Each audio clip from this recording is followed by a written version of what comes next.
Procediamo? Sì? Procediamo con l'appello allora. Vagliana Mirella. Presente. Passetto Paolo. Bevilacqua Silvia. Bortolotto Giulia. Braido Fabio. Braido Giovanni. Caldarta Antonella. Carnelos Graziano. Cutifani Irene. Dareggian Antonio. Era presente prima, è uscito un attimo, sta per rientrare. Ok. De Bastiani Alessandro. Presente. Denardi Marta. Errante Lorenzo. Posocco Gianluca. Toffoli Thomas. Tonon Roberto. Euliana Antonella. Il numero legale c'è. Siamo 15.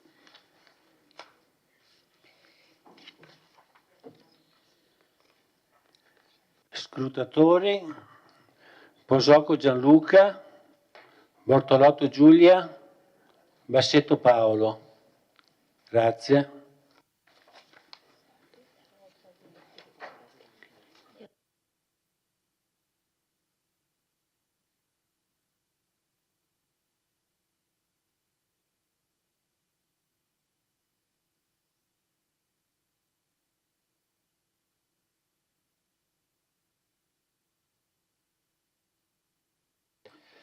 Allora apriamo la seduta con le comunicazioni e questa volta inizierò io con una comunicazione e poi passerò agli assessori. In merito a alcuni interventi svoltisi nella seduta del Consiglio Comunale del 30 settembre che hanno causato reazioni di disapprovazione che si sono sviluppate in un lungo strascico che non si è ancora concluso. Nel ruolo di Presidente di questo Consiglio sono stato invitato da più parti a prendere posizione in merito ad affermazioni pronunciate in aula che possono aver leso la dignità di colleghi e colleghe, consiglieri o di altre persone. È per questo motivo che ritengo opportuno invitare questo consesso, senza escludere nessuno, e io stesso mi considero incluso, ad una riflessione sui nostri comportamenti all'interno dell'Aula. Tutti noi siamo stati eletti dai cittadini di Vittorio Veneto per governare la città, per farla crescere, per garantire quel riconoscimento di prestigio per la quale Vittorio Veneto si è sempre contraddistinta. Per questo il nostro esempio e le nostre parole sono forse ancora più importanti del voto che noi di volta in volta esprimiamo. Le parole sono importanti, citazione abusata ma efficace. Le parole hanno un enorme valore, ci mettono in relazione con gli altri, descrivono il nostro modo di essere e possono essere pietre, così come le ha definite lo scrittore Carlo Levi. E come le pietre possono far male. Oltre che con le nostre parole, il dileggio e l'insulto possono essere trasmessi con l'espressione del volto, con il tono della voce e con gli atteggiamenti del corpo. Perciò bisogna cercare la misura giusta caso per caso, ricordando sempre che siamo ciò che diciamo e diciamo quel che siamo. Purtroppo il buon esempio non ci arriva dai politici che siedono in Parlamento, non tutti naturalmente, ma da tanti purtroppo. A volte sembra che il turpiloquio abbia conquistato il linguaggio di tanti governanti. Se nel passato l'eloquio degli eletti era aulico e forbito, capace di suscitare il rispetto del grande pubblico, oggi le carte sono state del tutto ribaltate, introducendo un uso disinvolto di parolacce, imprecazioni e volgarità. Ma questo non ci giustifica se anche noi scivoliamo in quella ironia che rischia di trasbordare nel dileggio o peggio ancora nella molestia. Poiché i fatti a cui mi riferisco sono più o meno noti, voglio evitare di scendere nei particolari di quanto accaduto per evitare di innescare rimbalzi di reciproche accuse o reciproche responsabilità. Se alcune parole pronunciate in aula sono state percepite come ferite alla dignità, a livello di identità e di immagine pubblica da chi erano rivolte, Credo che chi le ha pronunciate possa rimediare scusandosene pubblicamente, qualora non lo avesse già fatto. Sarebbe il modo migliore per porre fine definitivamente a questa vicenda. La consigliera di parità della provincia di Treviso mi ha proposto di presentare un ordine del giorno in questo consiglio comunale di questa sera, ma a mio avviso avrebbe esacerbato gli animi e rischiato di causare ancora più acredine e risentimento tra i consiglieri. Ho deciso pertanto di esprimere la mia opinione con questa comunicazione, che vuole essere una condanna ad atteggiamenti non consoni al nostro ruolo, un contributo alla distensione e un invito al rispetto delle persone e delle istituzioni. E io ho concluso. Ora, se ci sono altre comunicazioni.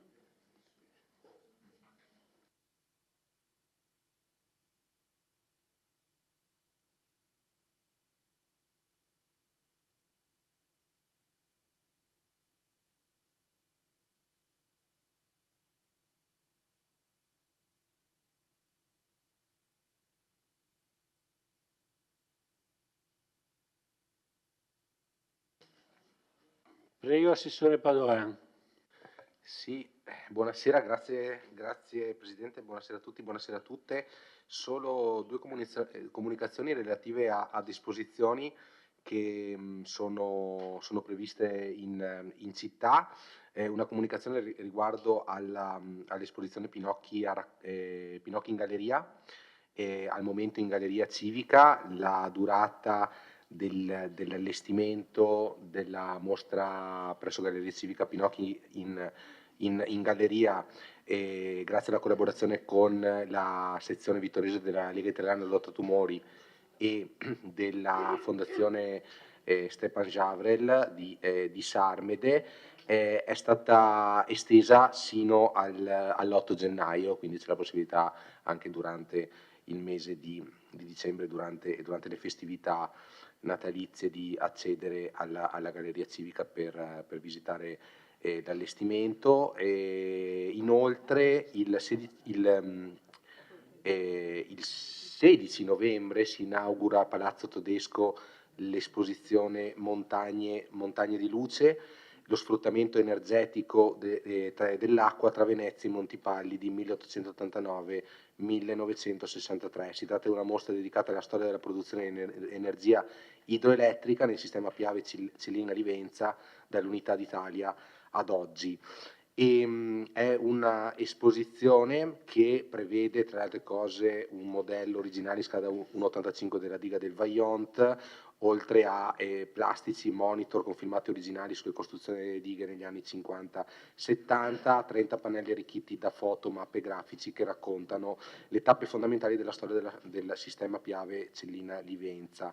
L'iniziativa è parte del programma di ricerca e divulgazione Dolomiti Metamorfosi di un paesaggio, gestito dall'Università degli Studi di Padova e di Udine, in collaborazione con il progetto MURI, Museo Diffuso Regionale dell'Ingegneria, con il sostegno di CNA e di altri partner pubblici e privati, ovviamente anche il Comune di Vittorio Veneto. L'iniziativa, l'allestimento viene inaugurato il 16 di novembre alle ore 10 e l'allestimento si chiuderà il 12 gennaio del 2025. Ingresso gratuito, apertura durante i fine settimana. Pertanto invito la cittadinanza e in generale tutti coloro che potessero essere interessati a visitare. Si tratta secondo me di un progetto davvero meritevole. Come ho avuto modo di dire, è un eccellente esempio di positiva interazione fra accademia e partner pubblici e privati, e crediamo che la storia dello sfruttamento idroelettrico di zone a noi tanto vicine è una storia che può essere affrontata soltanto da una prospettiva multidisciplinare, e non esiste sapere scientifico che non sia intracciato a processi con pesanti ricadute socio-economiche entro cui questo sapere viene applicato, e ovviamente la storia del Vaillant è esemplificativa in tal senso. Inoltre questo Consiglio Comunale si svolge quasi in contemporanea con un'interessante iniziativa che si tiene in biblioteca civica all'interno del progetto 01000 Coccole di Voci, in cui si espone, quindi oggi alle 20:30 in biblioteca civica, per chi da casa potesse essere interessato. Si tratta di un'iniziativa sull'utilizzo del suono e della musica nella fascia di età più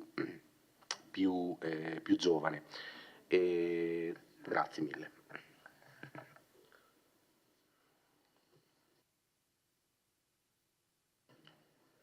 Prego, Assessore Ceccarini. Grazie Presidente, buonasera. Anch'io ho una comunicazione di un evento in prossimità della Giornata internazionale per l'eliminazione della violenza contro le donne, quindi domenica 24 novembre, ci sarà un'orazione civile della dottoressa Roberta Gallego, magistrato al Tribunale di Belluno. La proponiamo come comune e ovviamente come centro antiviolenza della nostra città, che serve però al territorio ovviamente.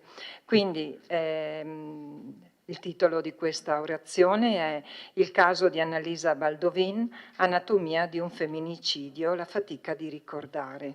Siete tutti invitati, ricordo, domenica 24 novembre, ore 18:30, Aula Magna del seminario.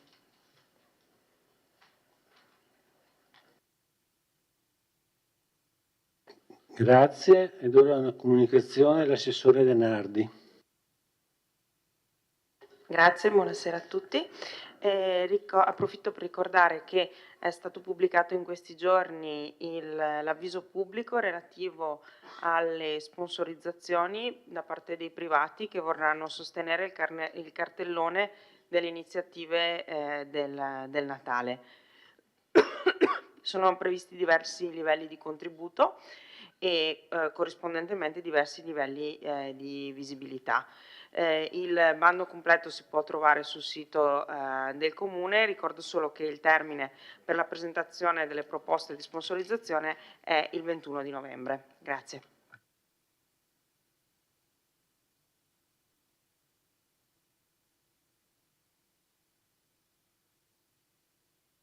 Allora, adesso abbiamo una domanda di attualità, finite le comunicazioni, esatto. Abbiamo la domanda di attualità presentata dal consigliere Posocco. Prego. Grazie Presidente, buonasera a tutti. La mia domanda di attualità prende spunto da un articolo apparso sulla stampa locale in data 12 novembre con titolo Odissea al passaggio a livello, va completato il sottopasso.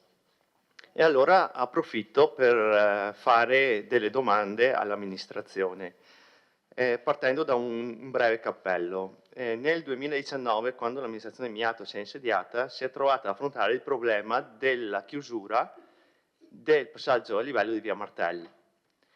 Subito sono intercorsi dei colloqui con RFI e non facevano intravedere nessuna soluzione a questo. Poi, andando avanti con i colloqui, si è arrivato a un accordo di effettuare 2 chiusure di 2 passaggi a livello, via Donagutti e via Callarga, con la conseguente realizzazione del sottopasso appunto sotto la ferrovia, per raggiungere facilmente poi l'ecocentro, le abitazioni e in ottica futura magari un ampliamento dell'area industriale. Per questo, tra l'altro, Ferrovie dello Stato, RFI, ci dava 670.000 euro per ogni passaggio a livello chiuso. Abbiamo parlato tanto in questi primi mesi della nuova amministrazione, però approfitto per capire a che punto sono i lavori di completamento del sottopasso di via Callarga. L'assessore De Antoni parlava di un aumento esponenziale dei costi dai 2 milioni a 5 milioni, e quello è da capire. E per questo chiedo quanti incontri questa amministrazione ha avuto con RFI per discutere dell'opera e del problema, e se la soppressione del passaggio a livello di via Callarga, perché di soppressione del passaggio a livello di via Callarga si parla, è prevista al 31/12/2025 come richiesto dal Comune di Vittorio Veneto nel 2023, visto la lentezza dei lavori per realizzare il sottopasso, o rimane confermata, come all'inizio si aveva detto, al 31/12/2024. Grazie. Grazie consigliere Posocco. Risponde l'assessore Giulio De Antoni, prego.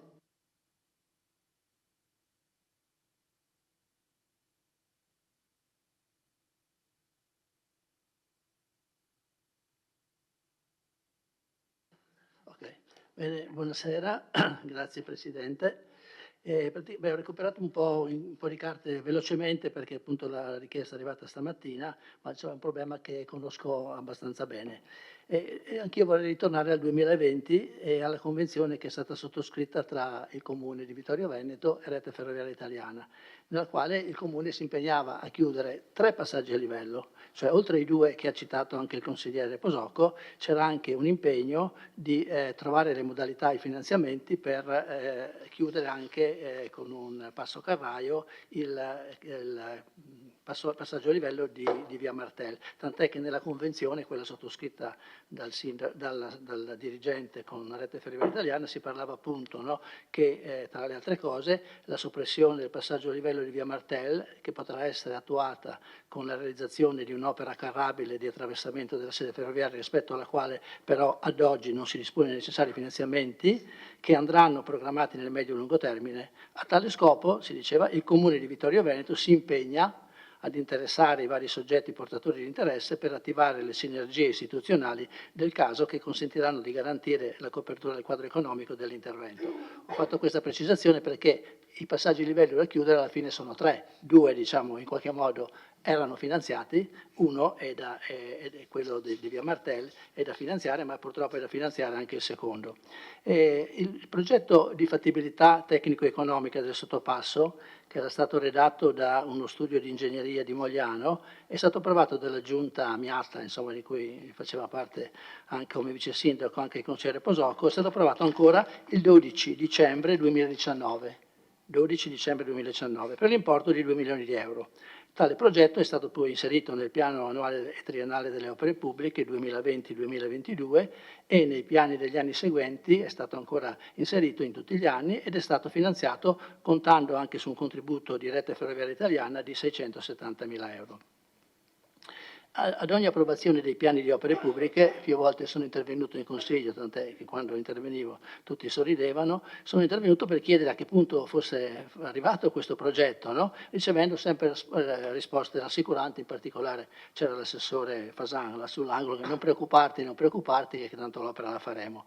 Facevo presente quelle volte che il termine per l'ultimazione dei lavori non era il 2024, ma era il 31/12/2023 e quindi diciamo c'era l'urgenza di fare qualche cosa perché questi progetti hanno una certa durata. Adesso il consigliere mi chiede a che punto sono i lavori. Io rispondo che i lavori non sono neanche iniziati, anche perché l'approvazione del progetto di fattibilità tecnica e economica che è stato dato il 12 dicembre, dopo quel documento non ho trovato agli atti nessun altro documento predisposto dall'amministrazione se non la determina numero 1090 del 22/12/2023, cioè 4 anni e 10 giorni dopo la prima delibera di approvazione, e con la quale determina è stato affidato allo studio ETS di Pieve di Soligo il progetto di sempre fattibilità tecnico-economica. Per la verità, quando era in vigore diciamo, il vecchio codice degli appalti, il progetto di fattibilità tecnico-economica era considerato il progetto preliminare. Adesso con il nuovo codice il progetto preliminare e definitivo il progetto preliminare viene sostituito dal progetto di fattibilità tecnico-economica, però siamo ancora a un livello diciamo non esecutivo. Dopo 4 anni quindi è stato affidato questo progetto, in quei 4 anni non so cosa sia stato fatto, però dalle carte non risulta niente per andare avanti con il progetto, no? Quindi tanto per precisare, e adesso arriva, dopo tutto questo tempo, ci arriva il progetto, è stato consegnato il 21 giugno 2024, un progetto che diciamo, ha lo stesso titolo ma ha una sola differenza, il costo è passato da 2 milioni e 100 a 5 milioni e 100 mila euro. E quindi la risposta alla sua domanda, a che punto sono i lavori, rispondo che il progetto è arrivato adesso, è da 4 mesi, e quindi che prima di appaltare i lavori comunque dovremo affidare il progetto esecutivo, dovremo fare una variante urbanistica, dovremo ottenere tutte le autorizzazioni del caso. Quindi cioè in 4 anni diciamo non è stato fatto niente, adesso mi chiede in pochi mesi di fare un sacco di cose, no? Quindi anche su questo diciamo mettiamo bene in chiaro le cose, cioè adesso io non capisco come mai sia rimasto fermo questi 4 anni, perché i soldi c'erano, il progetto di fattibilità c'era, nel piano annuale delle opere pubbliche c'era, mi domando perché non è andato avanti. Comunque siamo a questo punto. Per quanto riguarda le altre 2 domande, chiaramente abbiamo preso i primi contatti con l'amministrazione regionale, a cui cerchiamo di fare sponda per trovare una modalità, e cercheremo di trovare anche con Rete Ferroviaria una soluzione che possa essere condivisa, cioè da quello che vedo io come assessore al bilancio, trovare 3 milioni e 100 entro pochi mesi per poter realizzare l'opera, perché l'opera non si realizza in pochi mesi, anche una volta avute tutte le progettazioni, anche per fare questo comunque i soldi da trovare sono tanti. Per quanto riguarda l'ultima richiesta, sul termine per l'esecuzione dei lavori, confermo che ad oggi Rete Ferroviaria ci ha concesso un differimento del termine al 31/12/2025. Concludo dicendo che l'articolo sul giornale, no, Odissea al passaggio a livello, e poi sotto va completato il sottopasso, c'è stato un articolo che è stato un po' spinto dall'ex consigliere comunale Gomiero, altri mi hanno riferito di queste lunghe attese al passaggio a livello, anche 20 minuti, anche sul giornale è riportato questo termine, chiaramente interverremo su Rete Ferroviaria per capire quali sono le modalità, non è che lo facciano per ricordarci che dobbiamo fare questo sottopasso, spero, ma sarà solo una questione organizzativa che speriamo, con i rapporti che sempre buoni ci sono stati con Rete Ferroviaria Italiana, che anche su questo termine, questi problemi, anche in attesa di quelli che saranno i tempi e le modalità per realizzare eventualmente questi lavori, si possa trovare intanto una soluzione che consenta un'attesa al passaggio a livello che sia accettabile, insomma, ecco, perché 20 minuti non hanno proprio senso, insomma, quindi o c'è qualche guasto che non consente di aprire e chiudere il passaggio a livello nei tempi normali, insomma pochi minuti prima del passaggio, e quindi fanno partire la chiusura direttamente dalle stazioni, oppure c'è qualche cosa insomma che dovremo vedere, e su questo sicuramente interverremo. Grazie. Replica. Dichiarazione di soddisfazione. Grazie Assessore per le risposte, sono parzialmente soddisfatto. Quello che la invito a fare, se posso permettermi, è valutare l'aumento dei costi, perché ho provato a darci un'occhiata, non io che non ho le capacità, ma tramite logicamente chi ha le capacità. Secondo me si può limare molto il costo dal problema che è stato riscontrato poi in sede di progettazione, e quindi completare l'opera, perché il passaggio a livello va chiuso e di là bisogna andare per forza. Qualcosa è stato fatto, perché il buco mi sembra ci sia già, la strada è stata realizzata, quindi non è che non si è fatto proprio niente. Grazie comunque, buon lavoro.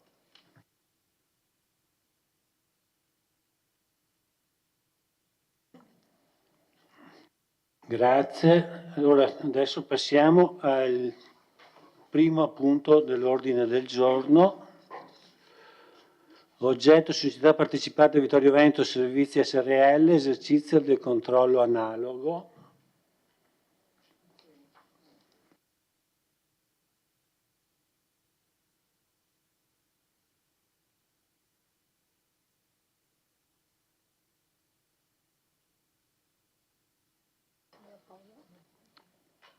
Prego la parola al Sindaco Bagliana. Sì, grazie e buonasera a tutti. Innanzitutto do il benvenuto qui vicino a me al nuovo amministratore unico della Vittorio Veneto Servizi, il dottor Mario Coletti. Benvenuto. Prenderà la parola dopo la mia illustrazione di questa delibera, giusto per portare anche un saluto al Consiglio Comunale. Io vado subito a illustrare la delibera che andrà in discussione ora, e che ha oggetto Società Partecipata Vittorio Veneto Servizi SRL, esercizio del controllo analogo. Allora, come voi sapete, la Società Partecipata Vittorio Veneto SRL è una società che ha come modello organizzativo l'house providing e come tutte queste società dal decreto legislativo 2016 l'amministrazione deve esercitare un controllo analogo appunto sulla società in house. Considerato che questo controllo analogo che appunto viene fatto dall'amministrazione esercita anche un'influenza determinante sia sugli obiettivi strategici che sulle decisioni significative della società controllata, quindi ha un peso abbastanza importante.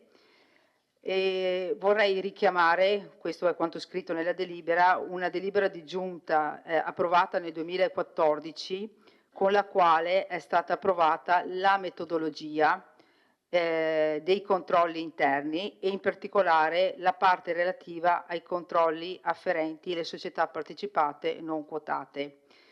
E considerato lo statuto della società Vittorio Veneto Servizi SRL e richiamato in particolare l'articolo 6, controllo analogo del socio unico, il quale dispone che il controllo analogo si esercita secondo le modalità di seguito indicate, sono due, che attueremo appunto, che sono state fatte, cioè il controllo contestuale, ossia il controllo contestuale avviene sul primo semestre dell'anno in corso, quindi del 2024, e l'amministrazione comune acquisisce dalla società entro il 31 agosto, come è stato fatto, la relazione illustrativa sullo stato patrimoniale e sul conto economico della società relative appunto al primo semestre d'esercizio.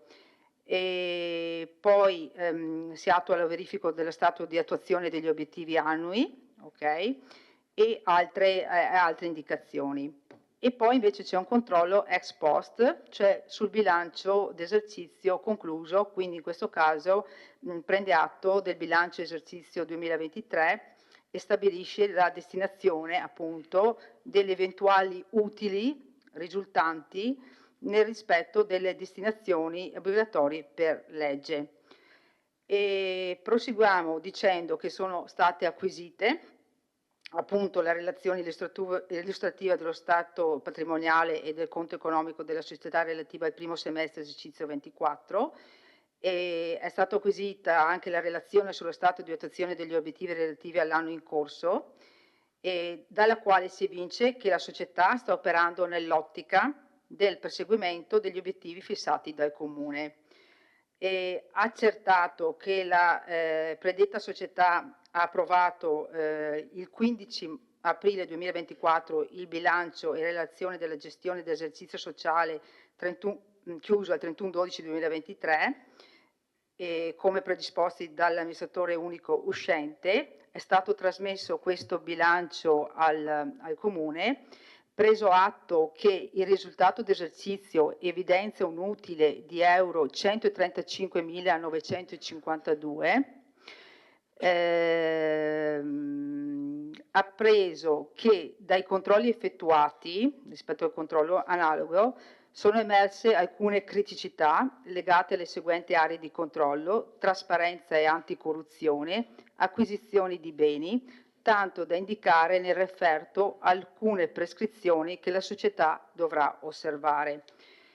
E dopodiché è stato ritenuto pertanto di destinare, ecco questa è la scelta che andrà fatta come è stata fatta anche negli anni scorsi, l'utile di 135.952 euro accantonato in un primo momento a riserva straordinaria in sede di approvazione del bilancio esercizio da parte dell'Assemblea al bilancio comunale nelle spese correnti nell'annualità 2024. Quindi con questa delibera andiamo a deliberare i vari punti, sono 5, i principali sono quelli che ho fatto riferimento rispetto al controllo analogo, quindi il controllo analogo contestuale e il controllo ex post, non richiamo quello che ho detto poc'anzi, e dopodiché il punto 3 di approvare e fare proprio il referto sul controllo analogo che è stato allegato 2023 effettuato sulla società Vittorio Veneto Servizi SRL allegato alla presente deliberazione per costituirne parte integrale e sostanziale. Punto 4, di stabilire la destinazione dell'intero utile relativo all'esercizio 23 accantonato in sede di approvazione del bilancio da parte dell'Assemblea nella riserva straordinaria e trasmesso appunto, eventualmente verrà trasmesso al bilancio comunale nella parte spese correnti annualità 24. E il punto 5, di comunicare alla società Vittorio Veneto Servizi SRL le risultanze del controllo analogo stato fatto dai nostri uffici affinché recepisca le prescrizioni contenute nel referto. Dopodiché, prima di lasciare eventuale la parola anche alla dottoressa Costalonga, che ringrazio per la presenza e per aver seguito anche tutta la documentazione, vorrei ribadire che mi sembra che durante la commissione consigliare era emerso la regolarità rispetto al parere di regolarità tecnica, che avevo visto anch'io che non era stato vidimato, però effettivamente è regolare, nel senso che è stato firmato con l'altra procedura di firma digitale, non il PDF normale, ma il PDF 7, dove non viene marcatamente incisa la firma, ma viene protocollata praticamente al documento e che quindi è stato allegato. Quindi abbiamo il parere di regolarità tecnica e il parere di regolarità contabile e quindi io per ora mi fermo qua. Grazie.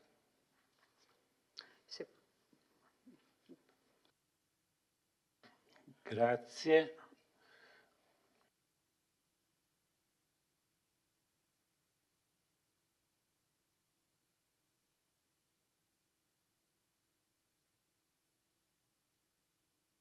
Se ci sono interventi, prego, prenotate.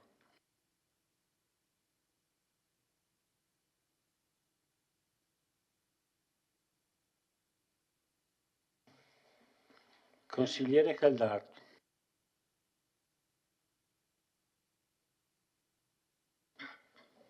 Grazie, buonasera a tutte e a tutti.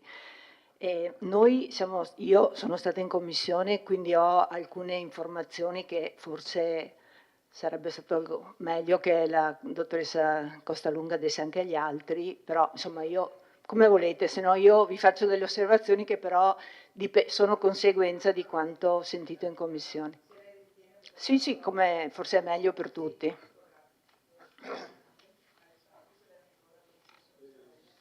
Deve prenotare.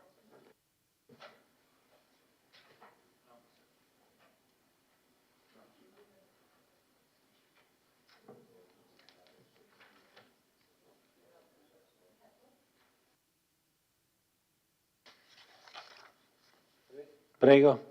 Eccomi qua. Allora, buonasera a tutti. Allora, do delle indicazioni relativamente al controllo analogo che l'ufficio incaricato, che è appunto all'interno del settore economico-finanziario, ha effettuato e che ha portato alla compilazione di un referto, del referto che trovate allegato alla proposta di deliberazione. Allora, come diceva correttamente il sindaco, il controllo effettuato dal Comune è stato un controllo contestuale che riguarda appunto il primo semestre dell'annualità in corso. Abbiamo ottenuto dalla Vittorio Veneto Servizio la relazione appunto semestrale che riporta dal 1° gennaio al 30 di giugno l'andamento, quindi lo stato patrimoniale e il conto economico di questo primo semestre. Evidenziamo che rispetto allo stesso periodo dell'anno 2023 c'è una crescita del fatturato di un 3,1%, quindi l'andamento è positivo per questo primo semestre 2024. L'amministratore precedente ha evidenziato poi tutta la tipologia dei farmaci che hanno subito degli andamenti diversi e soprattutto ha evidenziato che è cambiata un po' la tipologia del fatturato a seguito praticamente del post-Covid, perché il fatturato precedente era un fatturato che aveva visto un incremento dovuto ai dispositivi, le mascherine, i tamponi, che invece finito il post-Covid praticamente abbiamo una diversa tipologia di farmaci. Nonostante questo comunque c'è un incremento positivo del fatturato. evidenzia sempre l'amministratore precedente che c'è comunque ancora margine, cioè c'è una possibilità di margine di crescita dell'azienda e sempre nel primo semestre del 2024, per quanto riguarda la situazione dello stato patrimoniale, c'è una liquidità di cassa molto buona, perché siamo oltre, parliamo sempre del primo semestre 2024, oltre 1 milione, cioè per l'esattezza 1.299.000 euro. La società non ha posizioni, diciamo, debitorie critiche, se non appunto i debiti che ha nei confronti dei fornitori, che però ovviamente vengono pagati, non ha debiti bancari e ha subito, il patrimonio della società non ha subito modifica se non quella dovuta all'acquisto dell'immobile, del nuovo immobile destinato alla nuova farmacia di San Giacomo, quindi la farmacia praticamente, sì, la scuola ex Sauro, e poi degli interventi, diciamo sempre nell'ambito del patrimonio del comune, sono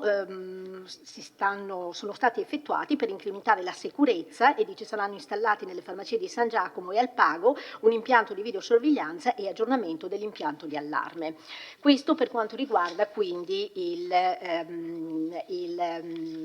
la situazione stato patrimoniale e conto economico 1 gennaio 2024, 30 giugno 2024. Sempre per quanto riguarda questo controllo è contestuale, che riguarda quindi sempre il primo semestre 2024, l'amministratore precedente ha evidenziato, quindi ci ha prodotto una relazione in cui sostanzialmente riproduce gli obiettivi dati con il DUP 2024, quindi all'attuale DUP che abbiamo ancora, diciamo, in essere, ha riportato l'andamento, cioè ha esplicitato gli obiettivi e descrivendo lo stato di raggiungimento di questi obiettivi 2024. Quindi possiamo dire che per quanto riguarda l'andamento, per quanto riguarda il controllo controllo contestuale, scusatemi, nulla da dire, perché è in linea con gli obiettivi e con la crescita della società.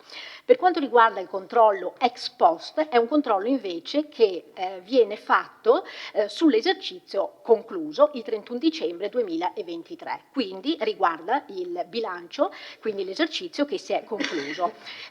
Qui è stato prodotto il bilancio, diciamo, d'esercizio che, come ha detto appunto precedentemente il sindaco, si è concluso con un risultato, diciamo, positivo, quindi con un utile, e anche qui sono stati prodotti il risultato degli obiettivi dati con il DUP 2023-25, quindi con il DUP precedente, e ovviamente tutta la documentazione a corredo diciamo, del bilancio. Quello che ha fatto l'ufficio ha quindi esaminato questi documenti e ha redatto questo referto che trovate appunto allegato alla proposta di delibera, dove abbiamo appunto riportato gli obiettivi strategici dati del DUP, che sono tutti raggiunti, tranne praticamente uno, se vogliamo, che è raggiunto in parte, che è quello relativo l'obiettivo che era stato dato era l'assolvimento degli obblighi di prevenzione della corruzione e trasparenza, e questo obiettivo è stato raggiunto in parte perché la sezione amministrazione e trasparenza della società non è ancora completamente popolata, è la stessa sezione che ha il comune, dove deve inserire una serie di dati e di informazioni per rendere il più trasparente possibile l'attività, come il comune deve rendere tutto l'attività amministrativa del comune, così anche la società, essendo una società a totale controllo pubblico. Abbiamo poi controllato, ed è la prima parte di questo referto, 3 aree che sono imposte dall'articolo 19 e seguenti del TUSP, cioè il testo unico delle società pubbliche, che riguardano sostanzialmente il personale. Qui l'articolo 19 impone, diciamo, degli obblighi per quanto riguarda appunto il personale, in particolare che venga adottato un regolamento che vada a evidenziare quella che è la procedura che deve seguire la società quando va a reclutare il personale per impiegarlo poi all'interno della società. Qui in realtà la società ha adottato un regolamento aziendale che però è un regolamento che regolamenta soltanto i comportamenti all'interno dell'azienda e non si è ancora dotata di un regolamento per il reclutamento del personale. Quindi invitiamo, questo referto conclude con l'invito alla società ad dotarsi quanto prima di questo regolamento, in quanto imposto proprio dall'articolo 19 del TUSP. Un'altra criticità che permane ancora nell'ambito di questa società è fondamentalmente l'obbligo di rispettare la normativa del codice dei contratti per quanto riguarda l'acquisizione di beni e servizi, anche perché i farmaci rappresentano una delle categorie merceologiche per i quali c'è l'obbligo di ricorrere alle convenzioni Consip laddove siano esistenti. E appunto l'ultima area è quella dell'amministrazione trasparente, che come avevo detto prima rappresentava anche un obiettivo strategico dato all'interno del DUP, che non è completamente popolata, quindi non contiene tutte le informazioni che ad esempio magari trovate all'interno del comune, non le contiene ancora tutte, per cui l'invito è appunto rivolto alla società di adeguarsi quanto prima alla normativa diciamo, in materia. Io avrei terminato. Grazie, dottoressa Costalon. Allora,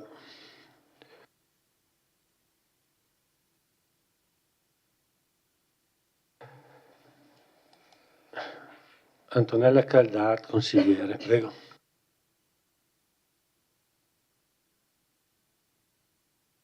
Grazie Presidente, grazie dottoressa Costalunga. Innanzitutto ci piace sottolineare che, come ci ha appena illustrato la dottoressa Costalunga, riportando i dati appunto analizzati dall'ufficio competente, la gestione sia dell'anno scorso sia dei primi mesi di quest'anno del precedente amministratore unico, del dottor Bitz, ha dato risultati di cui penso che come città possiamo essere tutti orgogliosi, dato che si tratta di una società interamente partecipata dal Comune. Quindi quando vanno bene le nostre farmacie, vanno bene di conseguenza sia il bilancio del Comune, che comunque ne beneficia, come abbiamo sentito, ma anche, e direi che è una cosa da sottolineare, i servizi che le nostre farmacie riescono a dare a tutti i cittadini. La dottoressa Costalunga nella gestione 23 ha rilevato ovviamente l'unico elemento dove appunto non è stato rispettato, l'unico obiettivo che non è stato rispettato relativamente al DUP 23-25, che è quello appunto dell'amministrazione trasparente, anche se ha detto che è in fieri. È giusto che i cittadini sappiano quali sono invece gli obiettivi strategici che avevamo dato come DUP, perché sono obiettivi il cui risultato interessa a tutti noi, quindi dal mantenimento dell'equilibrio economico, che era implicito poi nei risultati, ma anche allo sviluppo dei nuovi servizi agli utenti, perché sappiamo che c'è questo, a parte che c'è il servizio infermieristico in un paio di farmacie, ma poi c'è stato anche quella convenzione con il Comune per attivare servizi tipo il trasporto delle persone in difficoltà, la consegna dei pasti, la consegna dei farmaci a domicilio, che con una convenzione attiva pluriennale tra l'altro.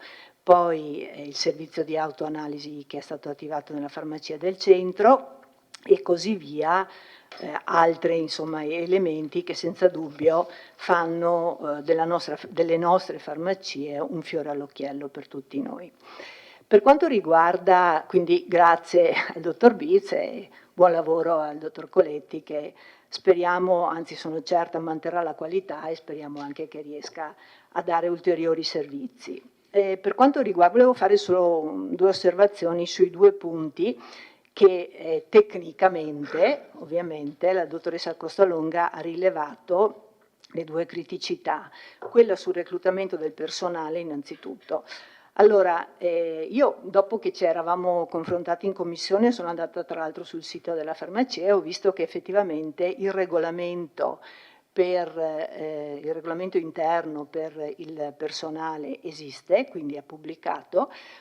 E da quello che ho capito, da ciò che ho capito in commissione, l'obiezione che i nostri tecnici fanno è che in qualche modo il reclutamento del personale dovrebbe essere adeguato alla modalità di reclutamento di un ente pubblico. Diciamo che a grandi linee questo è il tema. Allora mi sono fatta questa domanda e vorrei magari così confrontarmi con voi. Cioè, le nostre farmacie competono con farmacie private. Allora, se noi pensiamo di dover imporre la rigidità che c'è, dov'è l'assessore De Antoni, oggi nel pubblico, no? Per le assunzioni, con tutti i regolamenti, con tutte le procedure, ad una società che deve competere col privato, penso che siamo già perdenti. Quindi, niente da dire sul fatto che ci siano delle regole che ci impongono di agire in un certo modo, però direi di considerare e di usare la nostra intelligenza per fare in modo che la modalità operativa non sia così rigida, perché se andiamo ad irrigidire questo aspetto rischiamo davvero di cadere, di fare un autogol. Tanto più che poi, guardando sul sito, io vedo che ci sono stati tutti i regolari concorsi, che tutte le assunzioni sono state fatte secondo una graduatoria. Teniamo in mente che lo sforzo fatto in questi anni dalle nostre farmacie è stato quello di aprire il tempo continuato, no? Di fare orario continuato nella giornata e anche di anticipare. Mi pare, se non sbaglio, che la farmacia di Costa apre addirittura alle 8 di mattina, perché qualche volta passo e la vedo già aperta. Chiaro che trovare personale disponibile a lavorare per tutte quelle ore, anche in pausa pranzo, eccetera, eccetera, non è facile. Se voi parlate anche con i farmacisti e farmacie private, diciamo, capirete subito qual è la situazione e il turnover che c'è nelle varie farmacie. Se li rubano un po' i farmacisti tra farmacia e farmacia, per cui teniamo presente, lei dopo saprà fare il suo mestiere, ma insomma teniamo presente questo elemento sul reclutamento del personale. E poi sul discorso degli appalti, che è ancora più delicato, nel senso che ancora una volta l'indicazione tecnica è procediamo con Consip, quindi con appalti, così come succede per il pubblico. Ci sono modalità e modalità di fare gli appalti, cioè un conto è dire mi servono 1000 scatole di tachipirina, che se non devo fare il nome, di paracetamolo, 1000 cioè dando nome e cognome al tipo di farmaco.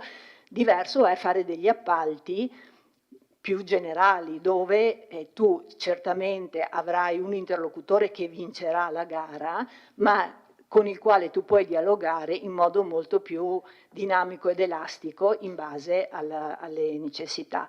Anche perché, l'ho sperimentato personalmente, ci sono farmaci che non trovi facilmente sul mercato e se la farmacia non ha la libertà, diciamo, di muoversi e di ordinarne un certo numero, considerando che noi gestiamo 3 farmacie e non una, è chiaro che se te ne mandano una tipologia subito automaticamente scontenti altre 2 persone.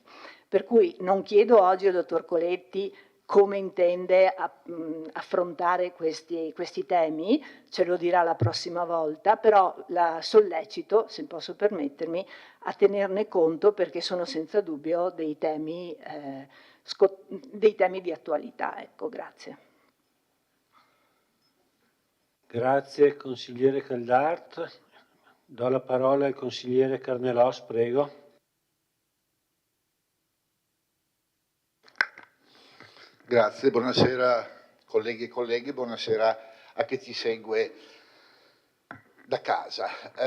Visto che il primo intervento, dopo l'intervento del Presidente del Consiglio, come vi era una sollecitazione, non ho alcuna difficoltà a ripetere quelle scuse che ho fatto personalmente via mail alle colleghe, ribadendo che non vi era alcuna intenzionalità di ledere, restando fermi ovviamente i principi dell'articolo 21 della Costituzione e 51 del Codice Penale. Detto questo, arrivo al punto, quindi riformulo formalmente le scuse. Venendo direttamente al punto all'ordine del giorno, ovviamente nulla questio per quanto riguarda il profilo economico e finanziario del controllo che è sottoposto alla nostra attenzione. Mentre invece mi hanno colpito i rilievi di dove, diciamo, è una manchevolezza, di dove, diciamo, gli obiettivi dati non sono stati raggiunti.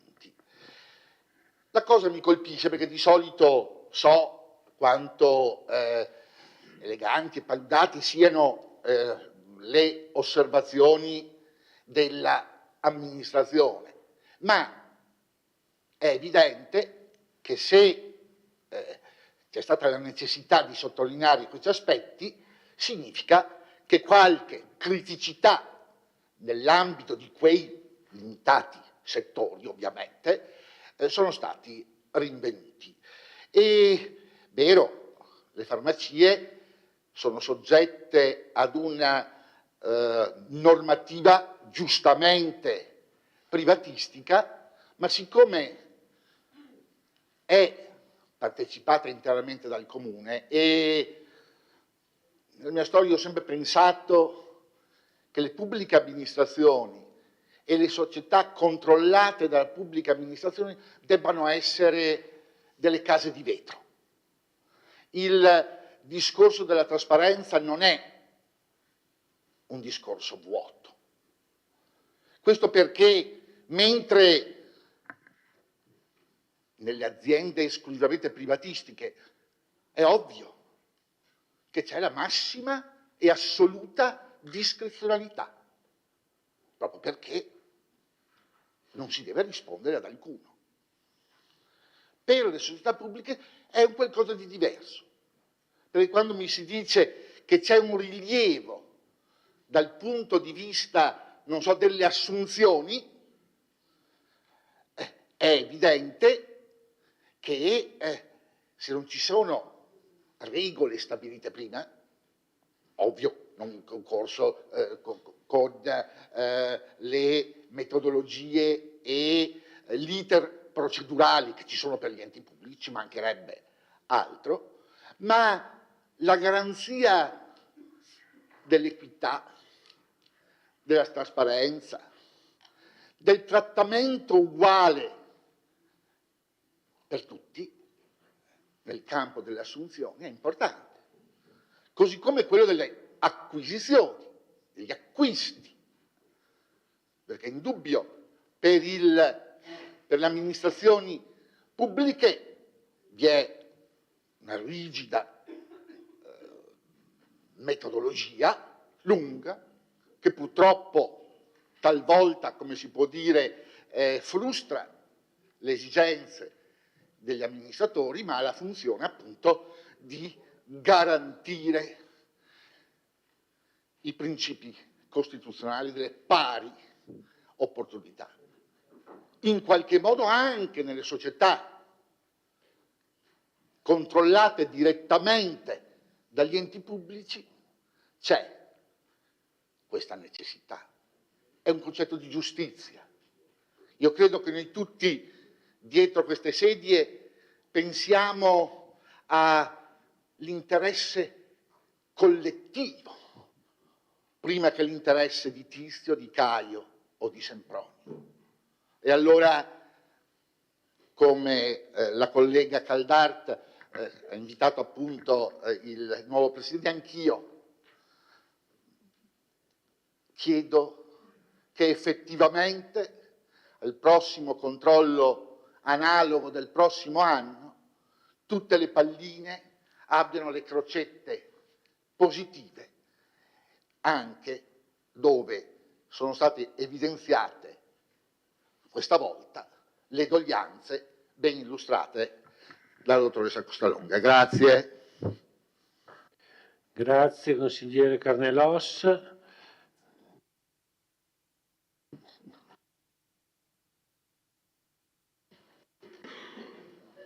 Parola al consigliere Gian Antonio Darè, prego. Grazie Presidente.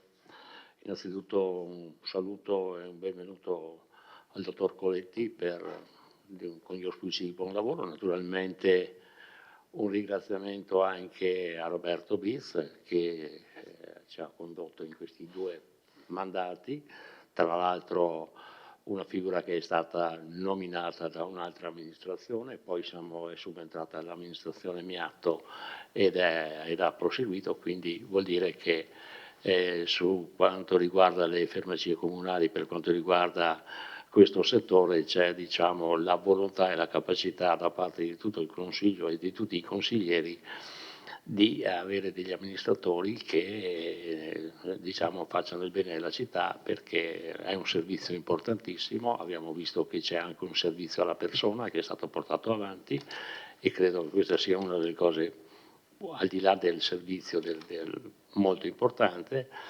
Naturalmente ci sono giustamente, come diceva il consigliere Carnelos, che diceva ci sono delle faccine che non sono proprio sorridenti, nella tipologia e della classificazione di come è stata la gestione. Penso che la gestione sia stata importante, ricordiamoci anche che abbiamo passato un po' di Covid e quindi forse abbiamo avuto anche delle difficoltà, ma sul tema dell'anticorruzione è in corso di conclusione, è stato condiviso dal sindaco precedente e entrerà in vigore con il nuovo amministratore, quindi credo che su questo ci sia tutta la buona volontà per poter fare. Sulle assunzioni sono state delle assunzioni naturalmente trasparenti e non è stata, sembra delle cose così fatte a persona, no, assolutamente, c'è un codice, adesso c'è un codice.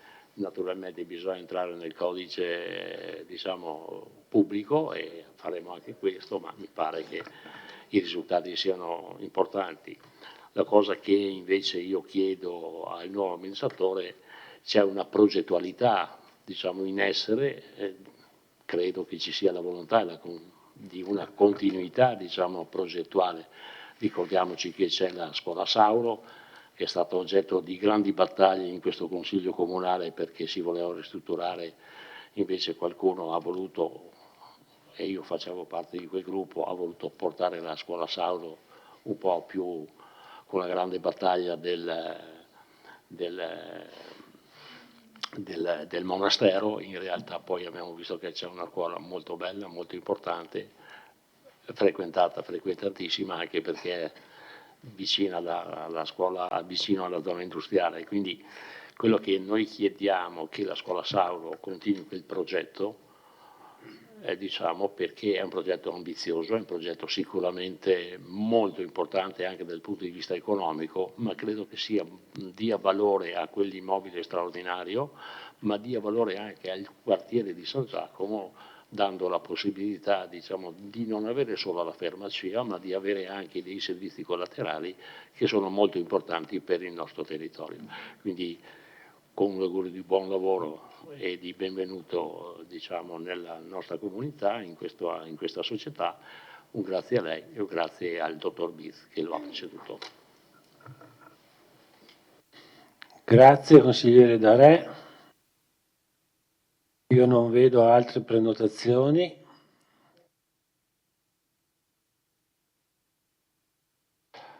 Allora, nel frattempo sono pervenute. Do la parola al consigliere Roberto Tonon. Grazie Presidente, buonasera a tutti. Rinnovo anche da parte nostra gli auguri di buon lavoro per il nuovo amministratore unico che si trova sicuramente a continuare un'attività che è stata ben condotta anche precedentemente, per cui i ringraziamenti al dottor Biz che ha amministrato precedentemente per 3 mandati sono sicuramente tutti dovuti e riconosciuti per il suo lavoro. Per quanto riguarda i nei che sono stati evidenziati, diciamo che già in sede di commissione la dottoressa Costalonga aveva evidenziato la necessità da un lato di adeguarsi a quella che è la normativa, ma riconoscendo da subito che ovviamente non è un ente pubblico, è una società interamente partecipata da un ente pubblico, ma non è un ente pubblico, per cui è chiaro che cum grano salis chi la gestisce sa quali sono i limiti di una società a controllo totalmente pubblico, ma sa anche quali sono le esigenze di una società che, essendo una SRL, ha una caratteristica e lavora in un ambito privatistico, ovviamente. Poi potremmo stare qui a discutere col collega Darè se deve fare utile o no, non deve fare utile per pagare o non pagare le tasse. Io sono convinto che più utili fa meglio è per la cittadinanza, senza dimenticare, questo lo sottolineava ogni volta l'allora collega De Antoni, senza dimenticare che è una società privata, deve fare utili, perché se fa utili li fa utili, gli utili li fa per il comune, cioè per i cittadini, ma senza dimenticare che all'interno del mandato, e lo ha detto in maniera molto chiara anche la collega Caldart, nel DUP ci sono alcune missioni, diciamo così, che non sono missioni da società privata, sono una missione da società, fra virgolette, lo dico, pubblica, quindi con una particolare attenzione a quelle che sono le necessità del territorio. Quando dico territorio vuol dire dei cittadini del territorio, quindi i nostri concittadini. Per cui credo che una gestione equilibrata da questo punto di vista possa dare soddisfazioni sia ai nostri concittadini, come è già accaduto, sia anche diciamolo, perché serve anche quello, alle casse del comune, anche questa cosa è già avvenuta. Il collega Dara ha ricordato anche il progetto in corso. Ecco, io spero che ma ne sono quasi convinto che non accada come è accaduto per il sottopasso, cioè che ci troviamo a fare investimenti sproporzionati, diciamo così, rispetto al risultato. Ogni investimento che è fatto per la città, per il bene pubblico, va benissimo, purché sia ovviamente fatto anche qui con l'attenzione, ecco, del buon padre di famiglia. Grazie. Grazie consigliere Tonon. Do la parola al consigliere Giovanni Braido.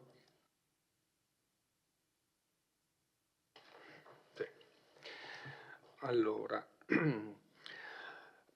io così pongo delle riflessioni da cittadino ignorante e cerco di parlare alla pane e salame, nel senso che credo che poi i cittadini devono capire un po' quella che è la situazione delle farmacie. Allora, in primis ringrazio il presidente entrante, il dottor Coletti, che ha la mia stima personale e professionale. Ringrazio anche il presidente uscente come atto formale, anche perché mi sembra che dal 99 al 2000 fino ad oggi comunque le farmacie siano sempre state in attivo. Sono stato presidente dal 2009 al 2012 e senza particolare fatica, grazie a degli uffici competenti, le farmacie sono sempre state in attivo. Per cui, voglio dire, niente di nuovo sul fronte occidentale. Sicuramente rispetto a quando ero presidente io, adesso c'è solo l'amministratore unico, non ha la leggerezza o il peso di 2 consiglieri, per cui prima di fare le cose bisognava consultarsi e bisognava avere la maggioranza. Quindi, come ho sempre detto, la democrazia è una bellissima cosa, ma quando si è pochi ma buoni si decide e si fanno le cose. L'immobile, questa è una domanda, non è una nota polemica. Sicuramente le farmacie di San Giacomo per il nucleo, per il quartiere di San Giacomo che ha un 4.000 abitanti, quindi quasi un comune, tipo Cappella Maggiore per fare esempio, è sicuramente un quartiere importante che necessitava sicuramente di un ampliamento o comunque di una farmacia un po' più ampia. La domanda è che con tutti gli immobili che ci siamo portati a casa in questi anni, non so se fosse stato il caso di comprarne un altro, non so adesso il valore, proprio perché ho detto da cittadino ignorante non so quanto si sia speso per la scuola Sauro, ma credo parecchio. Ecco, grazie. Sapevo, in effetti avrei detto sicuramente un consigliere che è stato qui per 30 anni, sicuramente me lo avrebbe detto e avevo già pensato al consigliere Tonò. Non sono neanche tantissimi, però è anche vero che poi c'è tutto un lavoro da fare, quindi spese notevoli, e poi c'è anche la manutenzione. Noi abbiamo molti immobili anche a Vittorio Veneto, vedi Villa Croze, dove si fanno grandissime mostre, che ci costa tantissimo di manutenzione. Quindi bisogna sempre contemperare, secondo me, le cose. Un'altra cosa, vedo che abbiamo 1.100.000 euro in cassa e anche lì pongo una riflessione, adesso non so se spese correnti o spese quant'altro, però è una somma che secondo me potrebbe essere utilizzata per varie questioni, senza depauperare totalmente ovviamente la cassa, però che l'amministrazione tenga conto di questa. Un'ultima nota, e non me la voglia il dottor Coletti perché non è riferita a lui, è sempre stato un mio pensiero, se non sbaglio, e anche qui chiedo lumi al consigliere Tonon, una volta mi sembra che le farmacie fossero sotto un assessorato, o sbaglio? Mi dicono, mi pare che, non so se fosse all'interno di un assessorato e poi sia stata creata la figura del consiglio d'amministrazione di presidenza delle farmacie. Ah, boh, allora. Boh, grazie. Da cittadino ignorante appunto ho chiesto. Quindi torno indietro su questo discorso, anche perché pensavo che si potesse, come dire, accorpare la figura della presidenza sotto un assessorato e quindi anche da un punto di vista economico e di spese risparmiare, ma non era ovviamente rivolta perché c'è il presidente Coletti, voglio dire, ecco. Altro non ho da dire, grazie. Grazie consigliere Braido. Do la parola al consigliere Caldart. Sì, tocca ancora perché mi è il secondo. Vai pure. Sì, in realtà non esiste la regola ferma, ma comunque.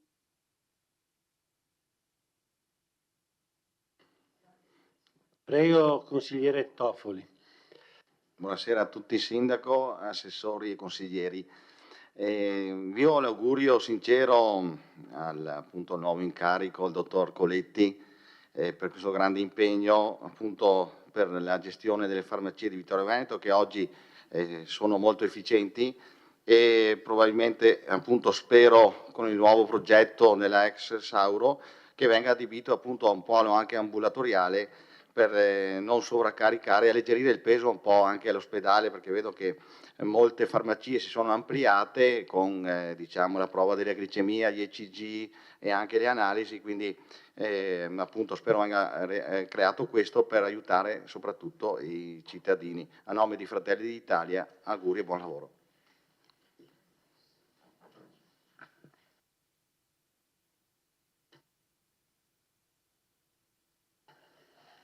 Prego, consigliera Caldart, grazie, consigliere Toffoli.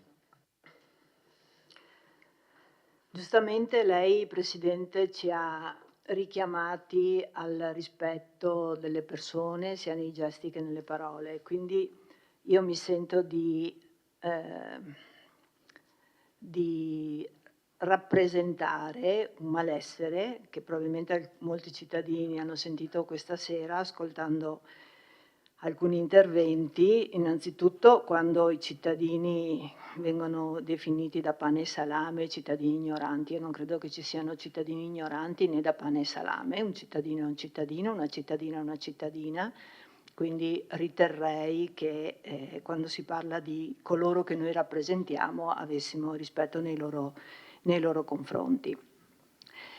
E invece io non devo difendere ovviamente nessuno, perché le farmacie sono di tutti noi, però ho trovato un po' di qualunquismo nell'intervento del collega Carnelos, quando ha parlato del reclutamento, che, se ho ben inteso, lei intendeva indicare il reclutamento, quello che c'è stato finora, fatto un po' con leggerezza. Adesso le parole non me le sono segnate, però è brutto, no? Lanciare queste accuse velate, come dire assumi gli amici dei tuoi amici, quando invece, se lei guarda il regolamento e tutti i bandi che sono pubblicati sul sito delle nostre farmacie, e io l'ho fatto proprio dopo aver ascoltato, e c'era anche lei in commissione quando ci aveva detto la dottoressa Costalonga, vedrà che per ogni assunzione ci sono i bandi,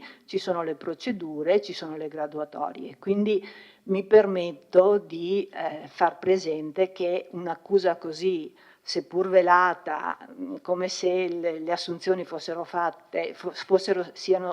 state fatte con leggerezza, insomma, non credo che sia corretta.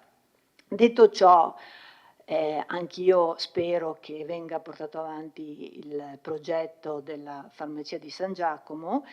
Non lo so se ci potranno essere ulteriori modifiche a quello che è stato il piano finanziario, economico-finanziario, che comunque c'era stato illustrato.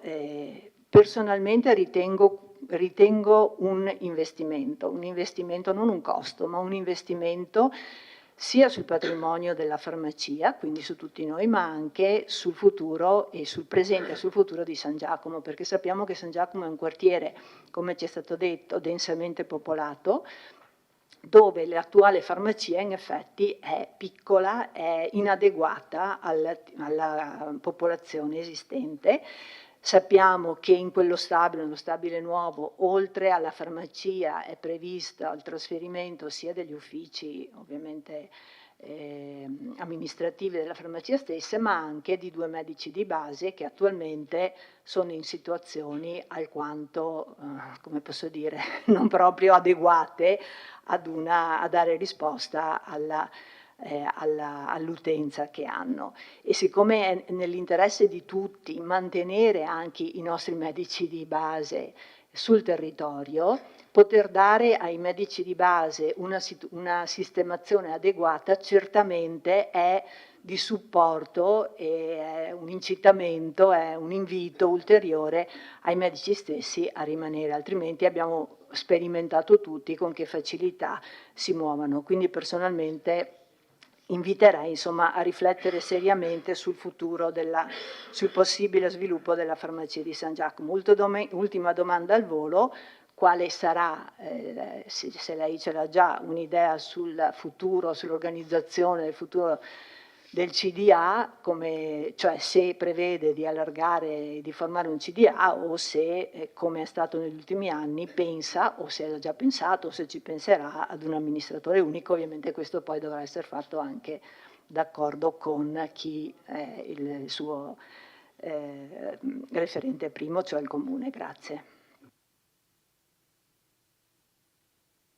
Grazie. Adesso c'è una replica del consigliere Carnelos.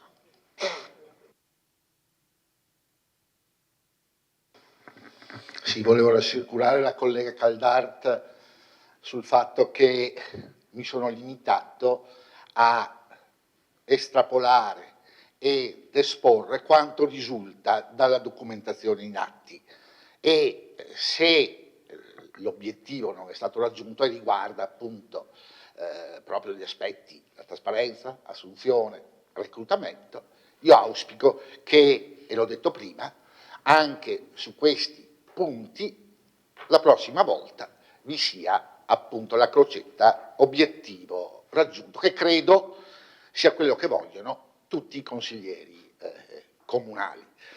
Ovviamente se i rilievi ci sono, per superarli è evidente che una strada c'è, e sono sicuro, mi auguro, il nuovo amministratore sicuramente si farà parte diligente. Visto che si è parlato di richiesta sulle intenzioni sul Consiglio di amministrazione, ecco, io a differenza del consigliere Braido ritengo che l'one man al comando sia opportuno che vi siano i supporti, nel senso che anche le società che hanno l'amministratore unico hanno normalmente un consiglio di amministrazione pur snello, pur limitato, ma ecco, è una mia opinione, ritengo che potrebbe essere una strada buona che può essere percorsa anche dalla Vittorio Veneto Servizi, fermo restando ovviamente che una opzione di questo genere, ovvio che debba trovare d'accordo il socio unico. Ovvio che a proposito di burocrazia e di procedure servirà un fare qualcosa se questa è un'opzione che io ritengo valida, ma se viene ritenuta generalmente valida, ecco, c'è un percorso da fare. Ultima cosa, mi piacerebbe anche, questo lo butto là, un allargamento, come si può dire, delle finalità e degli obiettivi del Vittorio Veneto Servizi, proprio per il fatto che può avere la snellezza che un ente pubblico, che il Comune non ha.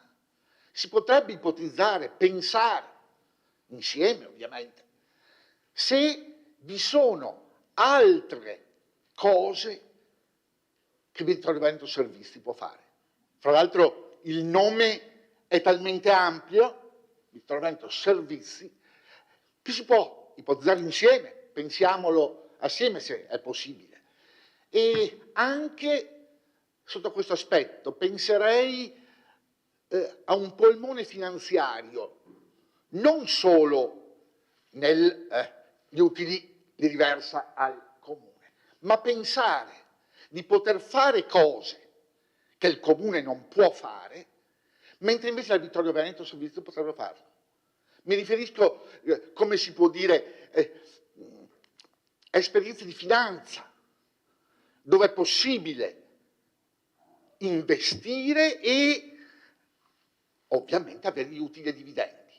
Mi vengono in mente tipo, non so, Ascolding, che è stato con Ascopiano. Ecco, non potrebbe essere la Vittorio Veneto Servizi la nostra Ascolding nel futuro? Dico questo, rimango nel tempo a mia disposizione, proprio perché ci darebbe, come si può dire, snellezza finanziaria. Provate a pensarci anche voi, noi insieme, se può essere una strada praticabile. Grazie. Grazie. Dopo la replica del consigliere Carneros, una replica anche del consigliere Darè. Prego.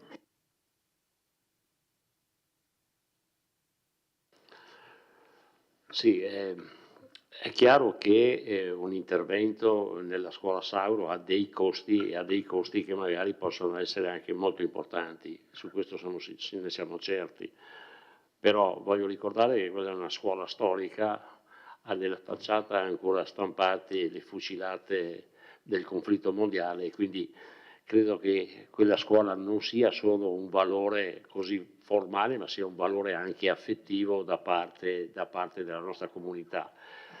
È chiaro che in quella non si fa solo la farmacia, ma si fanno altre cose, tra l'altro si fa, insomma il progetto probabilmente lo ha anche visto e quindi si dà veramente un po' di respiro a quella piazza di San Giacomo che sinceramente ha delle difficoltà nel parcheggio che viene effettuato dietro, quindi c'è un qualcosa di estremamente più complesso. È chiaro che è una società che fa utili e ricordo che in un recente passato era una SPA, quindi è chiaro che il nostro, qualcuno l'ha definito il bancomat, no? Qualche straordinario personaggio che è passato anche diciamo, con delle relazioni molto importanti su questo Consiglio Comunale. Qua siamo all'apice, siamo in Champions League per i Consigli Comunali. Però bisogna dire una cosa, siamo andati anche alla Corte dei Conti per aver finanziato con 500.000 euro la scuola di San Giacomo. Abbiamo vinto la causa con la Corte dei Conti di Roma, lo ricordo perché sono investimenti che vengono fatti nel territorio con una società del Comune di Vittorio Veneto, che ha il dovere proprio nelle finalità della legge di investire in conto capitale. Quindi questo è un qualcosa di importante, di serio. Sono cambiati, io penso che se un amministratore è stato confermato anche da chi è arrivato dopo, evidentemente c'è un controllo analogo dove possiamo controllare effettivamente la freschezza dei bilanci e quant'altro. Quindi ci sono dei revisori di conti. Penso che allargare e fare una società ancora, tra l'altro l'ho fatta io quella volta che ho fatto l'amministratore unico, perché penso che un amministratore serio risponde in proprio e soprattutto se fa male è colpa solo di lui e non del Consiglio. Allora, siccome abbiamo, ripeto, la massima fiducia, l'abbiamo avuta prima e l'abbiamo anche adesso, allargare e fare altre cose, penso che ci sono già dei progetti molto importanti, sia importante invece che questa società continui a essere così veramente un polmone di ossigeno per le casse comunali, fare finanza di questi tempi, consigliere Carneros, io ho visto perché investono e reinvestono, vestono e reinvestono finché li hanno mangiati tutti. No, lasciamo stare, è meglio continuare su questa cosa e andiamo avanti bene così, perché ci siamo trovati bene così. Grazie. Grazie, ora chiedo la parola alla consigliera Silvia Bevilacqua. Grazie, volevo anch'io perché sennò brevemente intanto dare il benvenuto e augurare buon lavoro al dottor Coletti.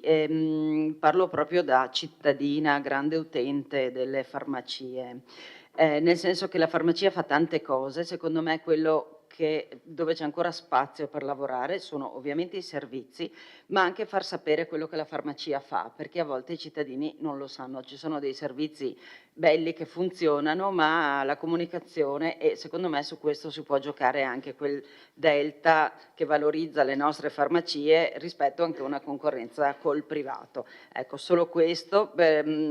Il consigliere Darè mi ha preceduto sul fatto che sono personalmente ovviamente favorevole quando, se i soldi ci sono, se si può, io non entro, questo non lo posso al momento sapere, è bene recuperare un edificio storico come quello che ha una sua storia legata appunto all'edilizia scolastica e poi appunto i segni della Grande Guerra che mi raccomando quando ci sarà la ristrutturazione che non vengano coperti, perché lì e Casa Figuera sono i due punti in cui un minimo di narrazione c'è. Ecco, che la farmacia diventi davvero il punto in cui le nostre farmacie comunali, dove quando uno ha un problema gli viene in mente di chiamare lì per sapere se c'è una soluzione. Adesso secondo me non è ancora così, ma si può fare.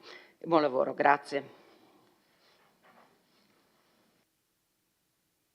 Grazie consigliere Bevilacqua, vediamo se ci sono altre prenotazioni, prego.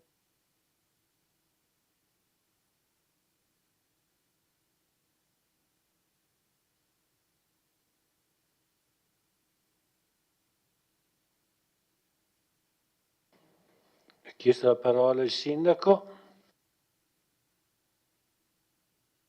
Ecco, no, intervengo innanzitutto vorrei anch'io ringraziare il dottor Bitz per il lavoro fatto, l'ho espresso più volte da quando insomma c'è stato il cambio, però è giusto ribadirlo anche nella serata, sì oggi, questa sera, quindi a lui vanno i ringraziamenti per il lavoro che ha svolto. Vorrei solo anche ricordare la questione delle indicazioni che poi sono emerse questa sera, indicazioni che ricordiamo sono di competenza del Consiglio Comunale e trovano collocazione all'interno di quello che è il DUP, no?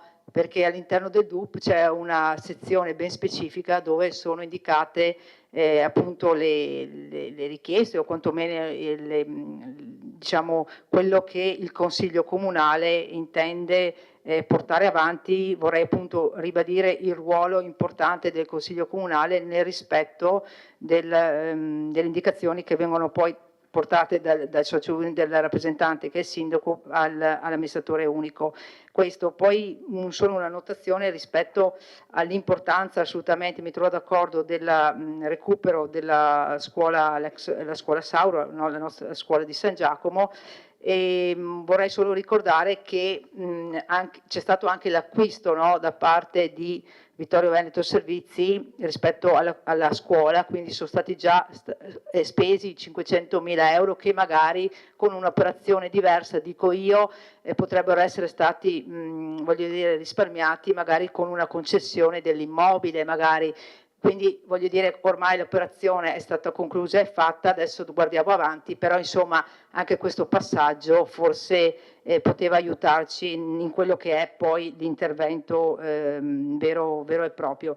Io ho invitato questa sera e ringrazio di nuovo l'amministratore unico Mario Coletti a presidenziare, anche se appunto l'argomento era il controllo analogo, quindi chiudeva diciamo una parentesi dell'amministratore uscente, però insomma penso gli do volentieri la parola insomma per un intervento anche di saluto e di presentazione. Grazie.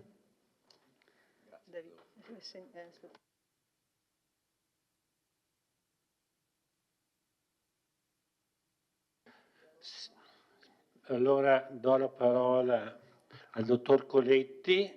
Esprimo a nome di tutto il Consiglio Comunale e anche di consiglieri che non sono intervenuti, perché è inutile che ognuno ripeta le stesse cose, l'augurio il saluto e l'augurio di questo Consiglio Comunale, augurandole un buon lavoro, e sempre a nome di tutto il Consiglio Comunale il ringraziamento al dottor Bitz per i suoi 9 anni, mi sembra, che ha trascorso con proficuo lavoro presso le farmacie. Prego, dottor Coletti. Grazie. Gentile sindaca e presidente, assessori, gentili consigliere, consiglieri, signori e signori del pubblico, buonasera e grazie dell'invito questa sera. Io avevo preparato una breve introduzione che vi leggerò e poi vorrei anche dare un riscontro ai punti che sono stati sollevati dai vari consiglieri durante il dibattito. Prima di tutto però vorrei cominciare con un po' di ringraziamenti, una serie di ringraziamenti. Innanzitutto vorrei ringraziare la sindaca e la giunta per la fiducia che mi avete accordato. Vorrei ringraziare la Ragioneria per il lavoro svolto nel controllo analogo e per aver facilitato l'avvio della mia attività, evidenziando le aree di attenzione prioritarie che sono state esposte questa sera. Vorrei inoltre ringraziare coloro che mi hanno inviato già suggerimenti, messaggi di congratulazioni, di stima e che so appartenere sia alla maggioranza che all'opposizione. Ogni suggerimento e commento costruttivo è da me ben accetto e sarà tenuto in dovuta considerazione. Ovviamente quelli che sono arrivati questa sera, ma anche quelli che mi sono già arrivati in precedenza. Vorrei infine ringraziare il mio predecessore, Roberto Bitz, come avete già fatto voi, sia per il lavoro svolto durante gli anni di incarico, ma sia per la collaborazione e la disponibilità che sta dando a me nel passaggio delle consegne. Prendo in eredità un'azienda che, come abbiamo visto, è solida e sana e con buone possibilità di sviluppo, che sono legate alla crescita dei negozi, all'evoluzione dei servizi e all'ambizioso progetto già avviato, come abbiamo discusso, cioè la nuova farmacia di San Giacomo, e con essa il progetto di ristrutturazione dell'ex scuola Nazario Sauro. È un progetto di cui ho già preso visione, il cui stato di avanzamento al momento dipende dall'approvazione della sovrintendenza ai beni architettonici. Dovrebbe essere un'approvazione che dovrebbe arrivare a breve e quindi, salvo richieste di ulteriori modifiche al progetto iniziale, una volta che avrò ottenuto tale approvazione, mi premurerò ad avviare le gare d'appalto per i lavori e l'avvio quanto prima. Quindi i tempi per l'evoluzione e l'avanzamento dei lavori ovviamente dipenderanno dall'approvazione della sovrintendenza, ma anche ovviamente dalla valutazione degli investimenti che saranno necessari per completare i lavori e ovviamente le modalità del finanziamento di questi lavori. Come inoltre indicato dal controllo analogo e dai DUP 2023-2026 e 2025-2027, oltre alla nuova farmacia è mia intenzione esplorare l'ampliamento dei servizi alla cittadinanza, come abbiamo già anche discusso in precedenza, e l'opportunità di creare sinergie sia con l'ospedale di Vittorio Veneto, con l'USL 2 e altre associazioni e organizzazioni che abbiano scopi coerenti con le finalità della Vittorio Veneto Servizi, quali il supporto e il sostegno agli aventi bisogno e la promozione e la diffusione di una cultura di prevenzione e di adozione di stili di vita sana atta alla riduzione dei carichi della pressione delle strutture sanitarie come strategia principale alla riduzione dei tempi d'attesa negli ospedali. Vorrei infine concludere, ma non concluderò perché poi darò il riscontro ai vari assessori e consiglieri, parlando di ciò che mi sta più a cuore.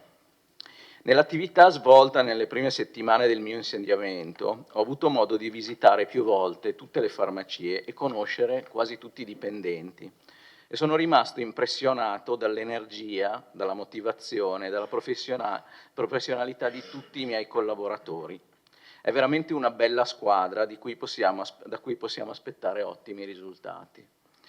Questo mi ha dato una grande confidenza che assieme continueremo a svolgere un ottimo lavoro al servizio della cittadinanza e di sostegno all'amministrazione di Vittorio Veneto. Volevo quindi ringraziare i consiglieri per i vari interventi e i commenti che sono stati fatti. E volevo poi toccare alcuni temi che sono stati sollevati. Vorrei ringraziare la consigliera Caldart per l'assist sul discorso delle assunzioni e anche degli approvvigionamenti. Io vengo dal settore privato e quindi ho una certa esperienza nel gestire aziende e nel analizzare e guardare come creare e generare utili per le aziende. E mi rendo assolutamente conto che viviamo, e comunque sia la società di servizi, è una società che vive in un contesto estremamente competitivo e di conseguenza, da un lato, sarà mio compito e dovrò ovviamente allinearmi e seguire determinate regolamentazioni relative al fatto che la nostra è una società che, essendo una società totalmente controllata, deve allinearsi con quelle che sono la gestione dell'amministrazione pubblica, ma nello stesso tempo cercherò di verificare e vedere come la snellezza può essere mantenuta in modo tale da mantenere la competitività sul mercato.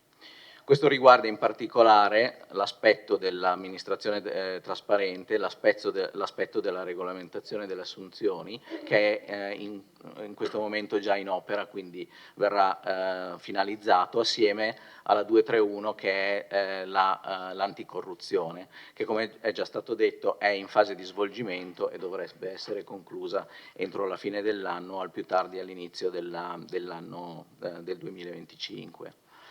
Per quanto riguarda i commenti relativi alle principali criticità che sono state sollevate dalla Ragioneria e ciò che ha sollevato il consigliere Carnelos. Diciamo che un certo ritardo o la ragione per cui certi aspetti non sono stati ancora completati o conclusi, in parte è dovuta alla rapida evoluzione delle legislazioni e anche del mercato, ma anche dalle tempistiche richieste nell'adempiere e comunque completare determinate direttive. Non è che ci si mette 2 giorni per farle, per cui comunque sia i processi sono stati, erano stati avviati dall'amministratore precedente anche sulla base di quelle che erano le diciamo direttive del DUP e comunque sia i processi sono in corso d'opera e verranno completati a breve.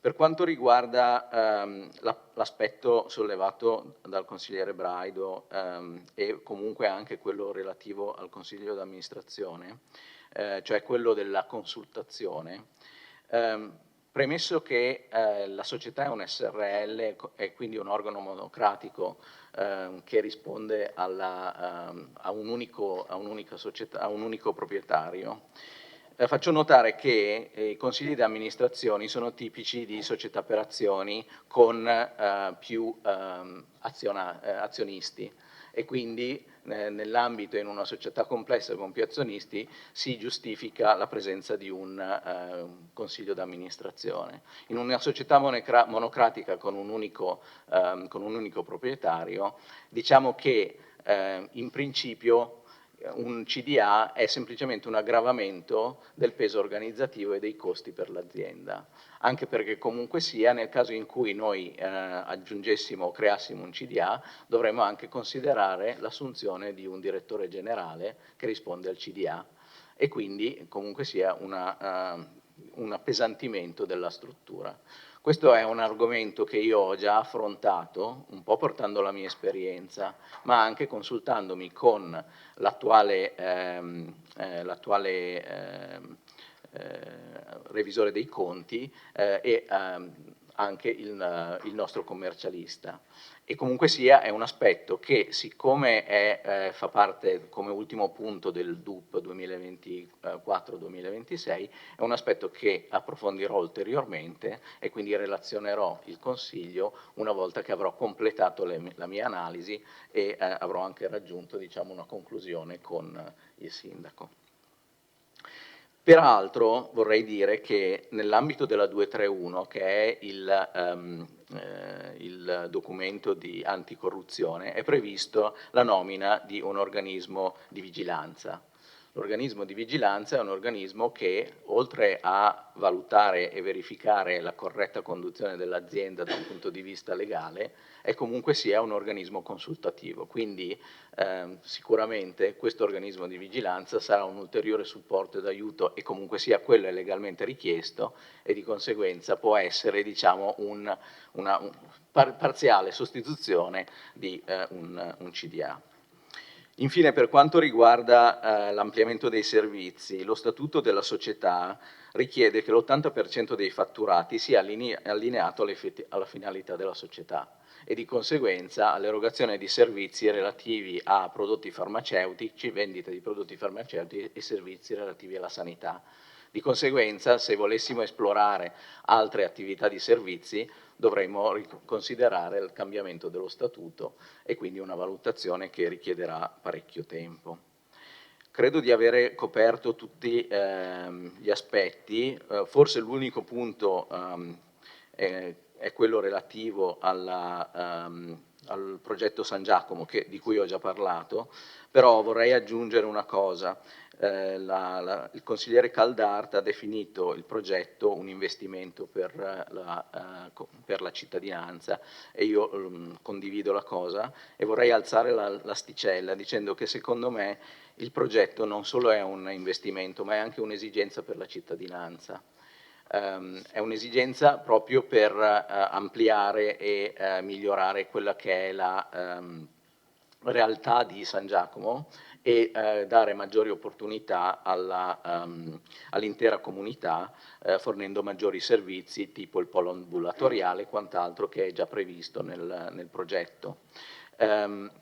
Oltre a quello sono già stati, come ha detto la sindaca, fatti significativi investimenti, per cui disinvestire adesso probabilmente costerebbe di più, nel senso che richiederebbe di ricominciare e di andare a valutare nuove opportunità e nuove soluzioni, costerebbe di più che invece procedere con l'adeguata evoluzione e costruzione di quello che è la ristrutturazione della scuola e l'avvio di quello che è il progetto della nuova farmacia.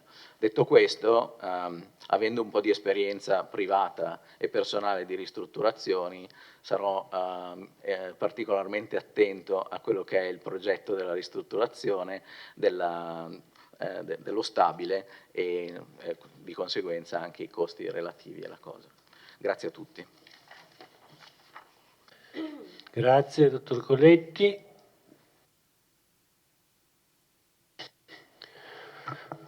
Prima di passare alla votazione, se ci sono dichiarazioni di voto, prego.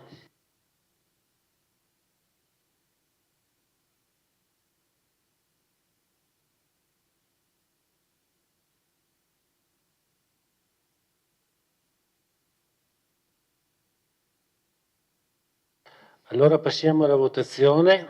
Apro la votazione.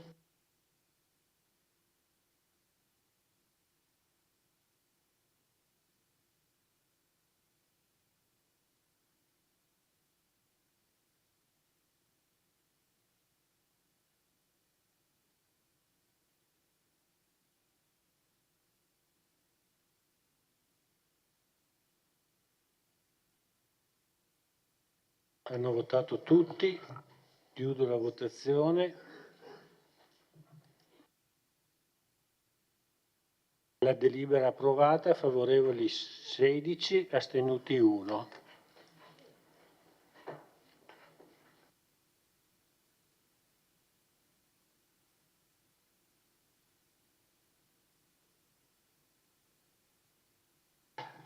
Adesso votiamo l'eseguibilità immediata. Prego.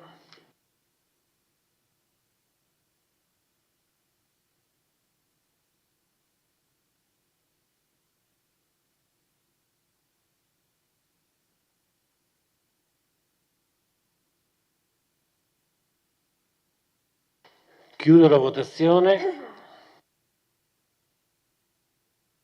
Approvata, favorevoli 16, astenuto 1.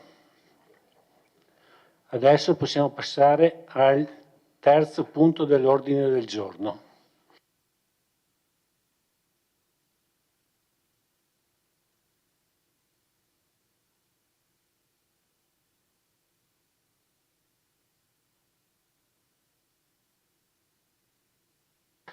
Asco Holding SpA, autorizzazione all'acquisto a disposizione di azioni Asco Piave e all'acquisto di azioni proprie di Asco Holding.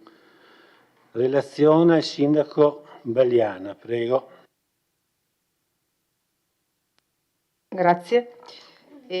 Allora, come oggetto questa delibera appunto ha l'individuazione e l'approvazione per autorizzare l'acquisto e la disposizione di azioni Asco Piave e l'acquisto di azioni proprie da parte di Asco Holding SPA.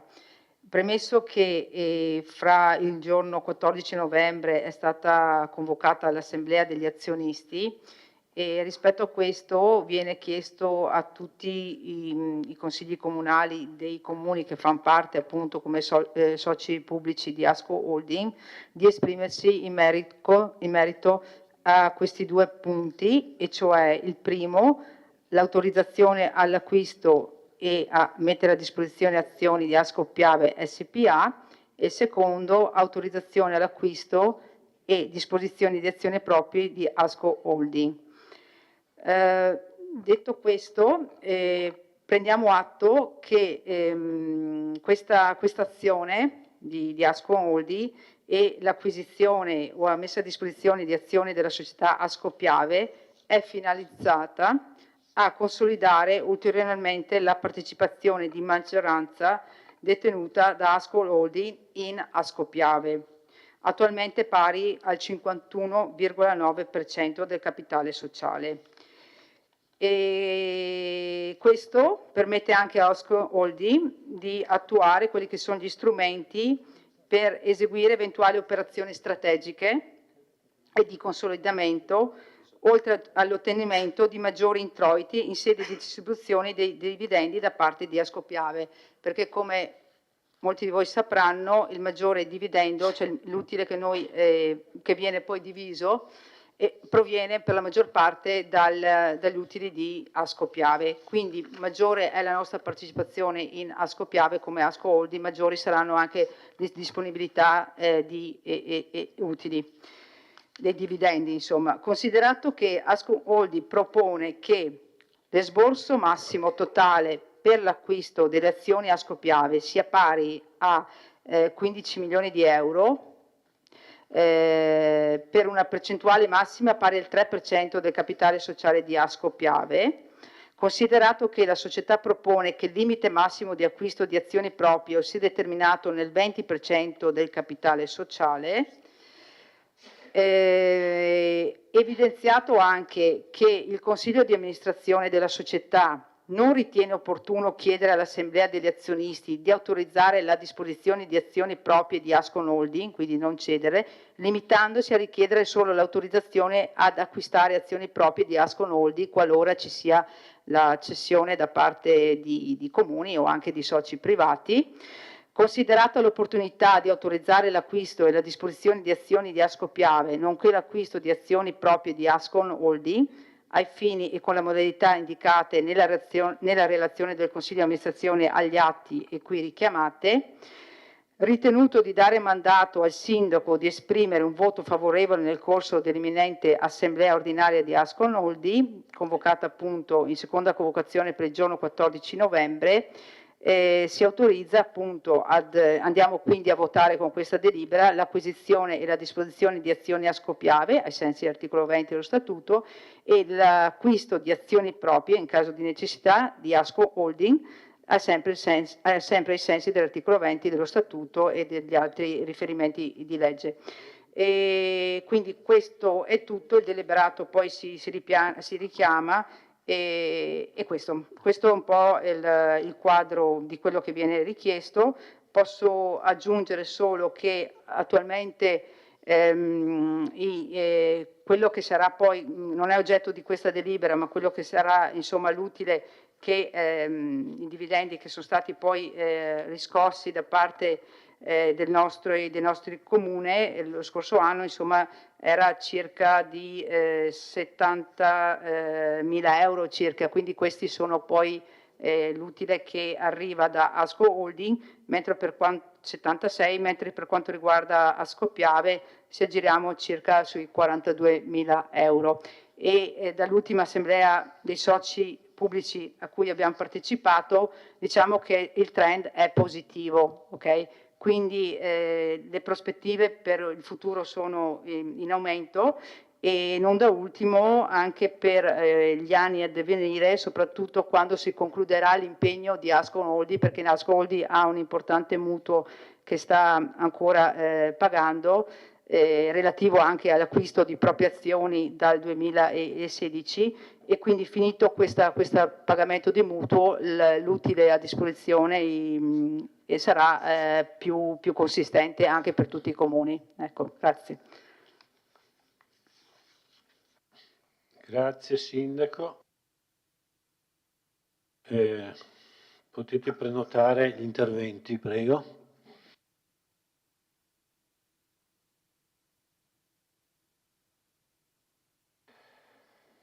Do la parola alla consigliera Caldart. Sì, grazie Sindaca per l'esposizione. Io personalmente, insomma, noi concordiamo con la proposta che viene fatta in questa delibera.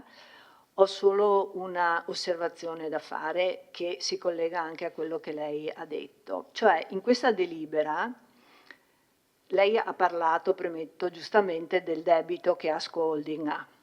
In questa delibera non si specifica se la proponente, quindi se Asco Holding nello specifico, abbia oggi una posizione debitoria, perché questo significa che in questo caso dovrebbe acquistare, nel momento in cui va a acquistare le azioni indebitandosi ulteriormente, il che può andare bene fino a quando il costo del denaro è inferiore al rendimento dell'azione. Mediamente negli ultimi anni lo storico, i dividendi di Ascopiave sono stati tra il 4 e il 5%. Bisognerebbe, cioè sarebbe stato utile per noi, per una valutazione diciamo più completa, capire appunto se Asco Holding in questo momento è esposta con le banche e quindi se in questo caso l'acquisto di nuove azioni verrà fatta, se verrà fatta con ulteriore debito, verificando appunto, come ho detto, il costo del denaro rispetto all'andamento medio, alla rendita media delle azioni. Ovviamente questo discorso non vale nel momento in cui compra azioni proprie, perché in quel caso sarebbero azioni dei comuni che vengono dai comuni, quindi l'acquisto in questo caso si potrebbe configurare, per così dire, come un miglioramento della posizione della governance di Asco Holding. Quindi magari in assemblea questa cosa qui si potrebbe verificare. Grazie.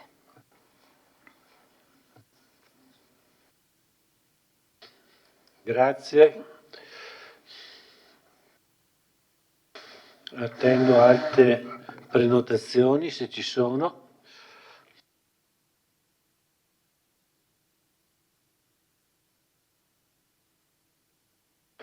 Non vedo altre prenotazioni, quindi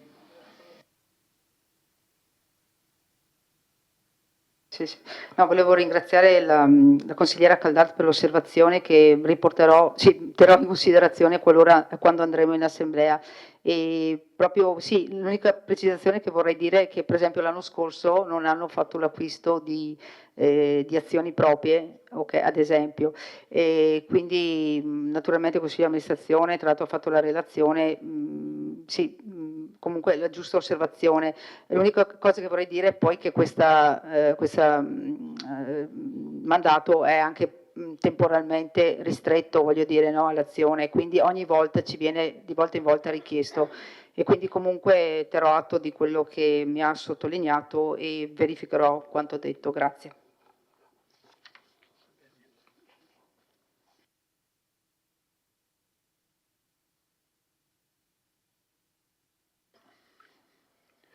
allora se non ci sono altri interventi e se ci sono dichiarazioni di voto.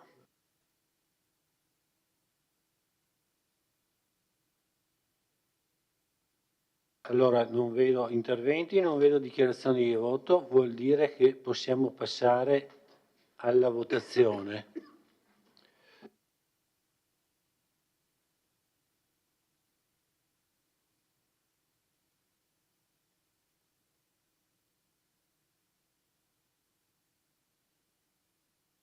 Prego.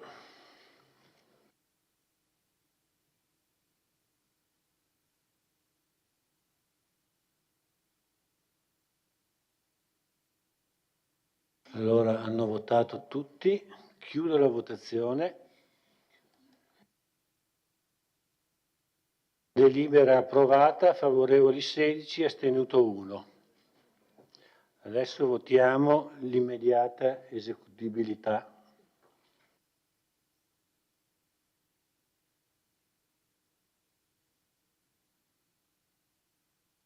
Prego.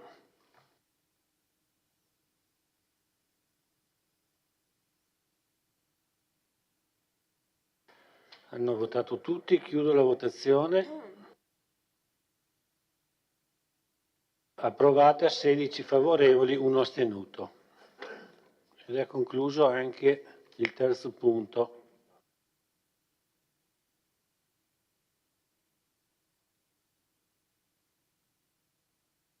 Passiamo al quarto punto dell'ordine del giorno. Riconoscimento debiti fuori bilancio. Verrà illustrato dall'assessore Denardi. Prego. Grazie Presidente. Con questa delibera la richiesta di riconoscere i debiti fuori bilancio provenienti da 3 sentenze, 2 sentenze della Corte di Giustizia Tributaria del primo grado di Treviso. In entrambi i giudizi il Comune non si era costituito e in entrambe le sentenze la Corte di Giustizia Tributaria ha accolto il ricorso promosso da Autostrade per l'Italia annullando un accertamento IMU emesso dal Comune di Vittorio Veneto. Nel primo caso la condanna alle spese a favore di Autostrade per l'Italia per un totale di 761,28 euro, nel secondo caso di 1015,04. Terza sentenza per la quale si riconosce il debito fuori bilancio è sempre relativo alle spese di giudizio liquidate a favore del ricorrente, questa volta da parte del TAR del Veneto, nella sentenza definitiva che ha dichiarato cessata la materia di contendere relativo al alla famosa vicenda dei campi da padel. Forse ricorderete che nel febbraio di quest'anno avevamo già, il Consiglio Comunale di Vittorio Veneto aveva già accertato il debito fuori bilancio relativo alle spese liquidate in sede cautelare a favore del ricorrente. In questo caso le spese liquidate in seno alla sentenza definitiva sono per 4.297,80 euro. Solo a chiarimento, il TAR nella motivazione dell'importo delle spese liquidate, che quindi si aggiungono ai 1.400 euro circa liquidate in sede cautelare, rileva che il Comune ha ritirato in autotutela solo oltre i 90 giorni dall'istanza il provvedimento impugnato in modo quindi intempestivo rispetto alla richiesta del privato che era stata formulata successivamente all'ordinanza cautelare che aveva rappresentato sussistente sia il fumus bonis iuris sia il danno grave e irreparabile relativamente alle argomentazioni espresse nel ricorso dal ricorrente. Ovviamente la richiesta appunto è di riconoscere questi debiti che saranno comunque coperti con fondi già presenti nei capitoli di bilancio relativi alle spese per consulenze, liti, arbitraggi e risarcimenti. Grazie Assessore.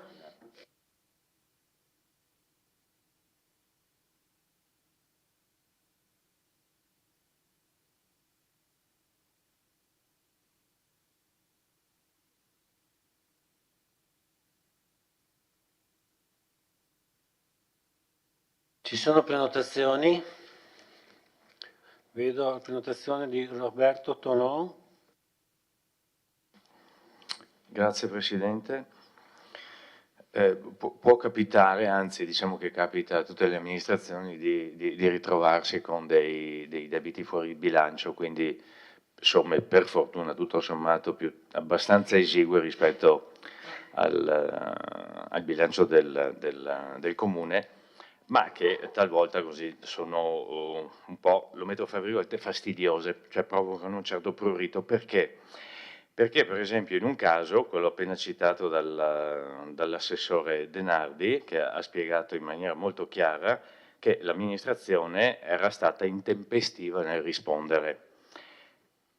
io faccio anche un passo indietro, perché leggendo il verbale dell'allora del Consiglio Comunale del 6 settembre 2023 c'era stata in maniera molto chiara la richiesta da parte del capogruppo, consigliere, allora capogruppo del Partito Democratico Marco Dussi, il quale aveva scritto che, aveva dichiarato, chiediamo il rinvio del punto all'ordine del giorno. Rinviando il punto all'ordine del giorno si sarebbe evitato francamente questa soluzione, che è una soluzione ovviamente tutta a vantaggio in questo caso del privato, perché giustamente secondo il TAR si porta a casa le spese che ha sostenuto e la soccombenza invece da parte del Comune di Vittorio Veneto, forse diciamo per non aver dato ascolto a un suggerimento dell'allora minoranza. A proposito di collaborazione, talvolta diciamo che non è inutile dare voce anche a chi non ha una voce esattamente conforme a quella che è la linea governativa. Grazie. Grazie consigliere Tonon. Do la parola al consigliere Posocco, prego. Sì, grazie Presidente, non volevo intervenire, ma dopo le parole del collega Tonon sono costretto a fare alcune precisazioni. Innanzitutto, collega, lei si è astenuto per 2 consigli comunali su questo punto, magari l'intervento stasera lo faceva fare qualcun altro del suo gruppo, sarebbe stato anche un po' più carino, visto le altre volte se ne è uscito, se ne è giustamente, poteva fare anche meno di uscire, ma se ne è lavato un po' le mani. Questa sera invece viene a dare una lezioncina alla loro maggioranza e questo a me non sta bene. Nel senso sta bene che è stata una problematica che in Consiglio Comunale consiglieri di maggioranza, mi ricordo l'intervento del consigliere Rosset, e di minoranza, mi ricordo l'allora intervento dell'allora consigliere Dus e dell'allora consigliere Denardi, hanno ipotizzato un abuso sulla loro struttura preesistente. Allora, un conto il 6 settembre che si andava a votare un permesso in deroga, un conto è stata una denuncia pubblica di un presunto abuso fatto in Consiglio Comunale. Io mi metto nelle panni della dirigente che si sente in Consiglio Comunale, si fa un'ipotesi di un abuso. Cosa fa? Fa un decreto di doveva essere rimosso, poi è andata come è andata, ricorsi al TAR, poi alla fine il beneficio pubblico, adesso non mi ricordo, non ne costruisco, però secondo me la dirigente per tutelarsi ha fatto solo bene a fare quello che ha fatto. Poi il TAR ha dato ragione al privato e vabbè, siamo costretti a pagare le spese. Però io sinceramente, dopo una denuncia del genere fatta in Consiglio Comunale, io la dirigente capisco quello che ha fatto. E quindi poi è stata fatta in ritardo così, magari ci sarà stato un motivo? Probabilmente sì. È chiusa, il padre c'è, la gente ci va e bon.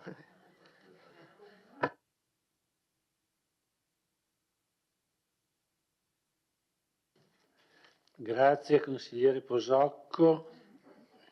Do la parola al consigliere Tonon, prego. Visto che si è appena parlato di rispetto, guarda, si è detto qualcuno se ne è lavato le mani, l'ha detto lei. No, io non me ne sono lavato le mani. Allora, vada cortesemente a rileggersi l'incipit e la mia dichiarazione.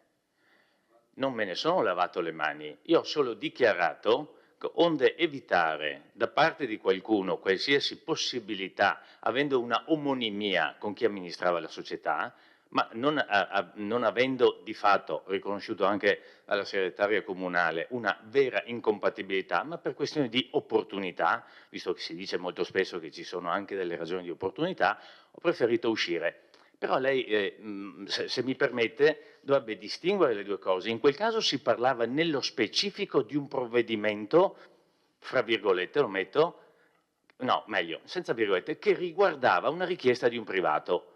In questo caso si parla semplicemente della inadempienza o del ritardo di un'amministrazione. Sono due cose completamente diverse. Io credo che lei, avendo fatto anche l'assessore agli affari legali, sia perfettamente in grado di comprenderlo. La sentenza del TAR dice che il Comune si è pronunciato favorevolmente solo in data 6 marzo, cioè 89 giorni, no, 91 in realtà, in tempo non utile ad evitare la notifica del decreto penale. Non sta parlando di quello che ha fatto o avrebbe dovuto o non dovuto fare il dirigente che allora ha provveduto col provvedimento che ha ritenuto. Sta parlando di tutt'altro, caro Assessore. Sta parlando dell'amministrazione di cui lei era responsabile di questo ufficio. E conclude dicendo, adottando il Comune tuttavia, dopo oltre 90 giorni dalla presentazione della relativa istanza, ossia in modo intempestivo. Non sta parlando del dirigente, non sta parlando dei provvedimenti fatti in quella sera per una richiesta di un privato, sta dicendo solo che l'amministrazione è stata intempestiva. E secondo lei io devo lavarmene le mani e non dirlo?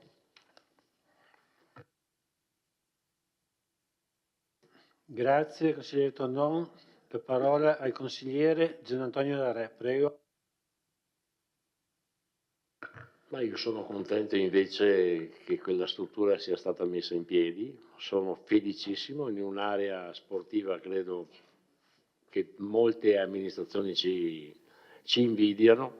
Questa battaglia che viene una battaglia così tra l'amministrazione e il privato, assolutamente no, è stata fatta in sintonia col privato, poi c'è stata una tempistica sbagliata, si va al TAR perché c'è, per legge bisogna demolire, ma è tutto qua.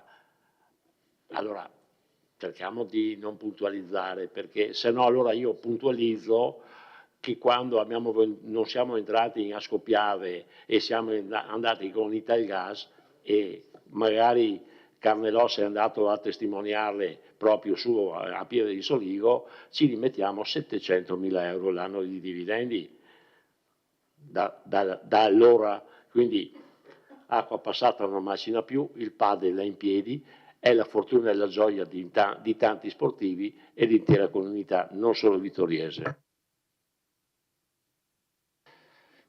Grazie consigliere Darè. Ci sono altre prenotazioni? Prego di...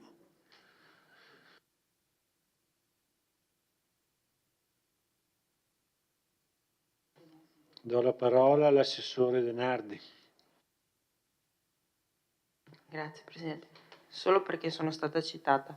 Io non ho mai parlato di abuso edilizio quella sera, consigliere. Mi spiace. No, io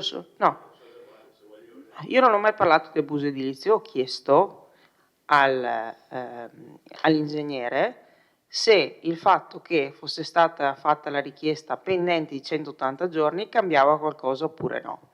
Vado a vedersi il verbale. Quello che ha chiesto se stavamo sanando un abuso edilizio, svelando poi tutto il ragionamento, era un suo, direi, ex collega di partito, comunque un suo collega di maggioranza all'epoca, il consigliere Rosset. Ecco, quindi, cosa? Sì, vabbè. Quindi non stia a... e se poi, tra l'altro, detta fra di noi, l'ingegner Curti, terrorizzata dalle affermazioni dei consiglieri di minoranza, è andata a fare un ordine di demolizione risultato illegittimo, no, è colpa dei consiglieri di minoranza, che avevano tra l'altro chiesto di interrompere l'esame del provvedimento affinché gli uffici, no lei, gli uffici, avessero la maggior possibilità di analizzare con calma e con tranquillità la cosa. Tra l'altro, il ragionamento sul penale mio che lei cita è il chiarimento a Rosset che chiedeva al segretario una copertura. E io ho chiarito al consigliere Rosset che dal punto di vista penale nessuno poteva dargli una copertura se penale c'era. Guardi pure se lo lega meglio, se non se lo ricorda, se lo lega meglio, consigliere.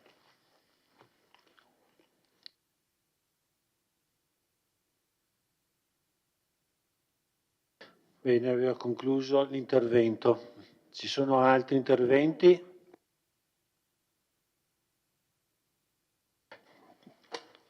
Ci sono dichiarazioni di voto?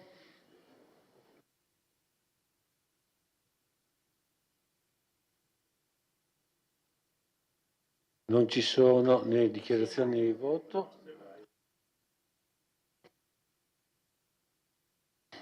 Do la parola a Giovanni Braido.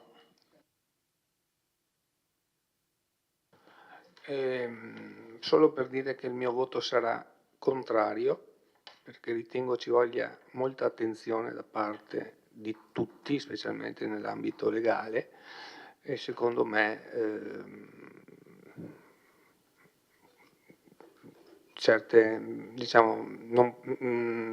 diciamo che va bene così, voterò contrario. Grazie consigliere Braido. Allora non ci sono altre dichiarazioni di voto. Chiudo gli interventi e apro la votazione.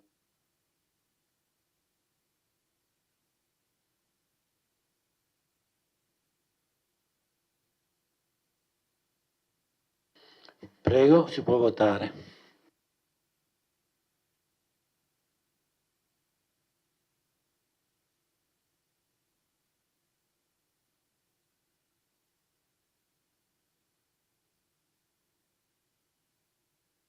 Manca il voto del consigliere Toffoli, eccole. Bene, adesso posso chiudere la votazione.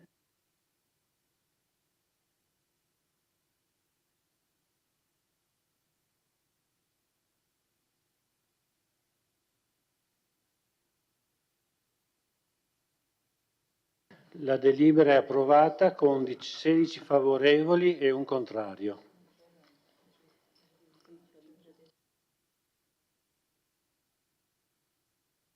Adesso votiamo l'immediata esecutibilità.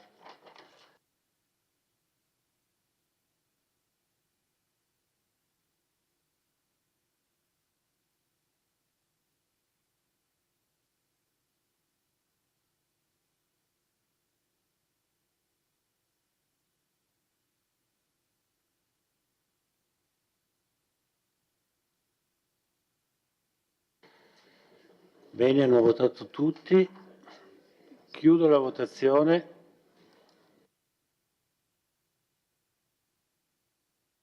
Approvata, 16 favorevoli, un contrario. Posso passare al prossimo punto dell'ordine del giorno.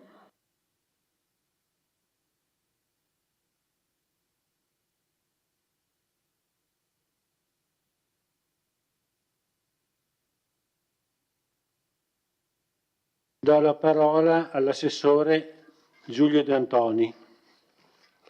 Prego.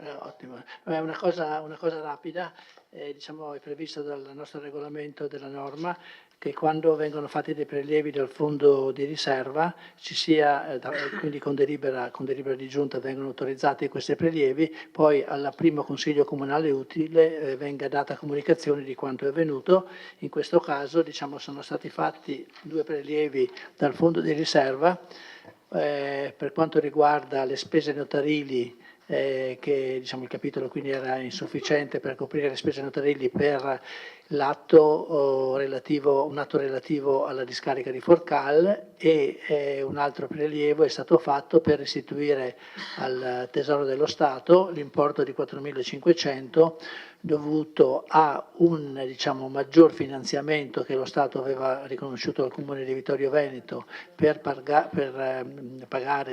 sostenere le maggiori spese per l'aumento dei compensi a favore degli amministratori, quindi sono stati spesi tutti i soldi, ma sono avanzati 4.500 euro rispetto al contributo che lo Stato ci aveva dato e quindi ci hanno sollecitato la restituzione, giustamente, non avendo il capitolo con risorse disponibili abbiamo fatto questo prelievo dal fondo di riserva. È una semplice comunicazione che non è soggetta a discussione ma solo all'informazione del Consiglio.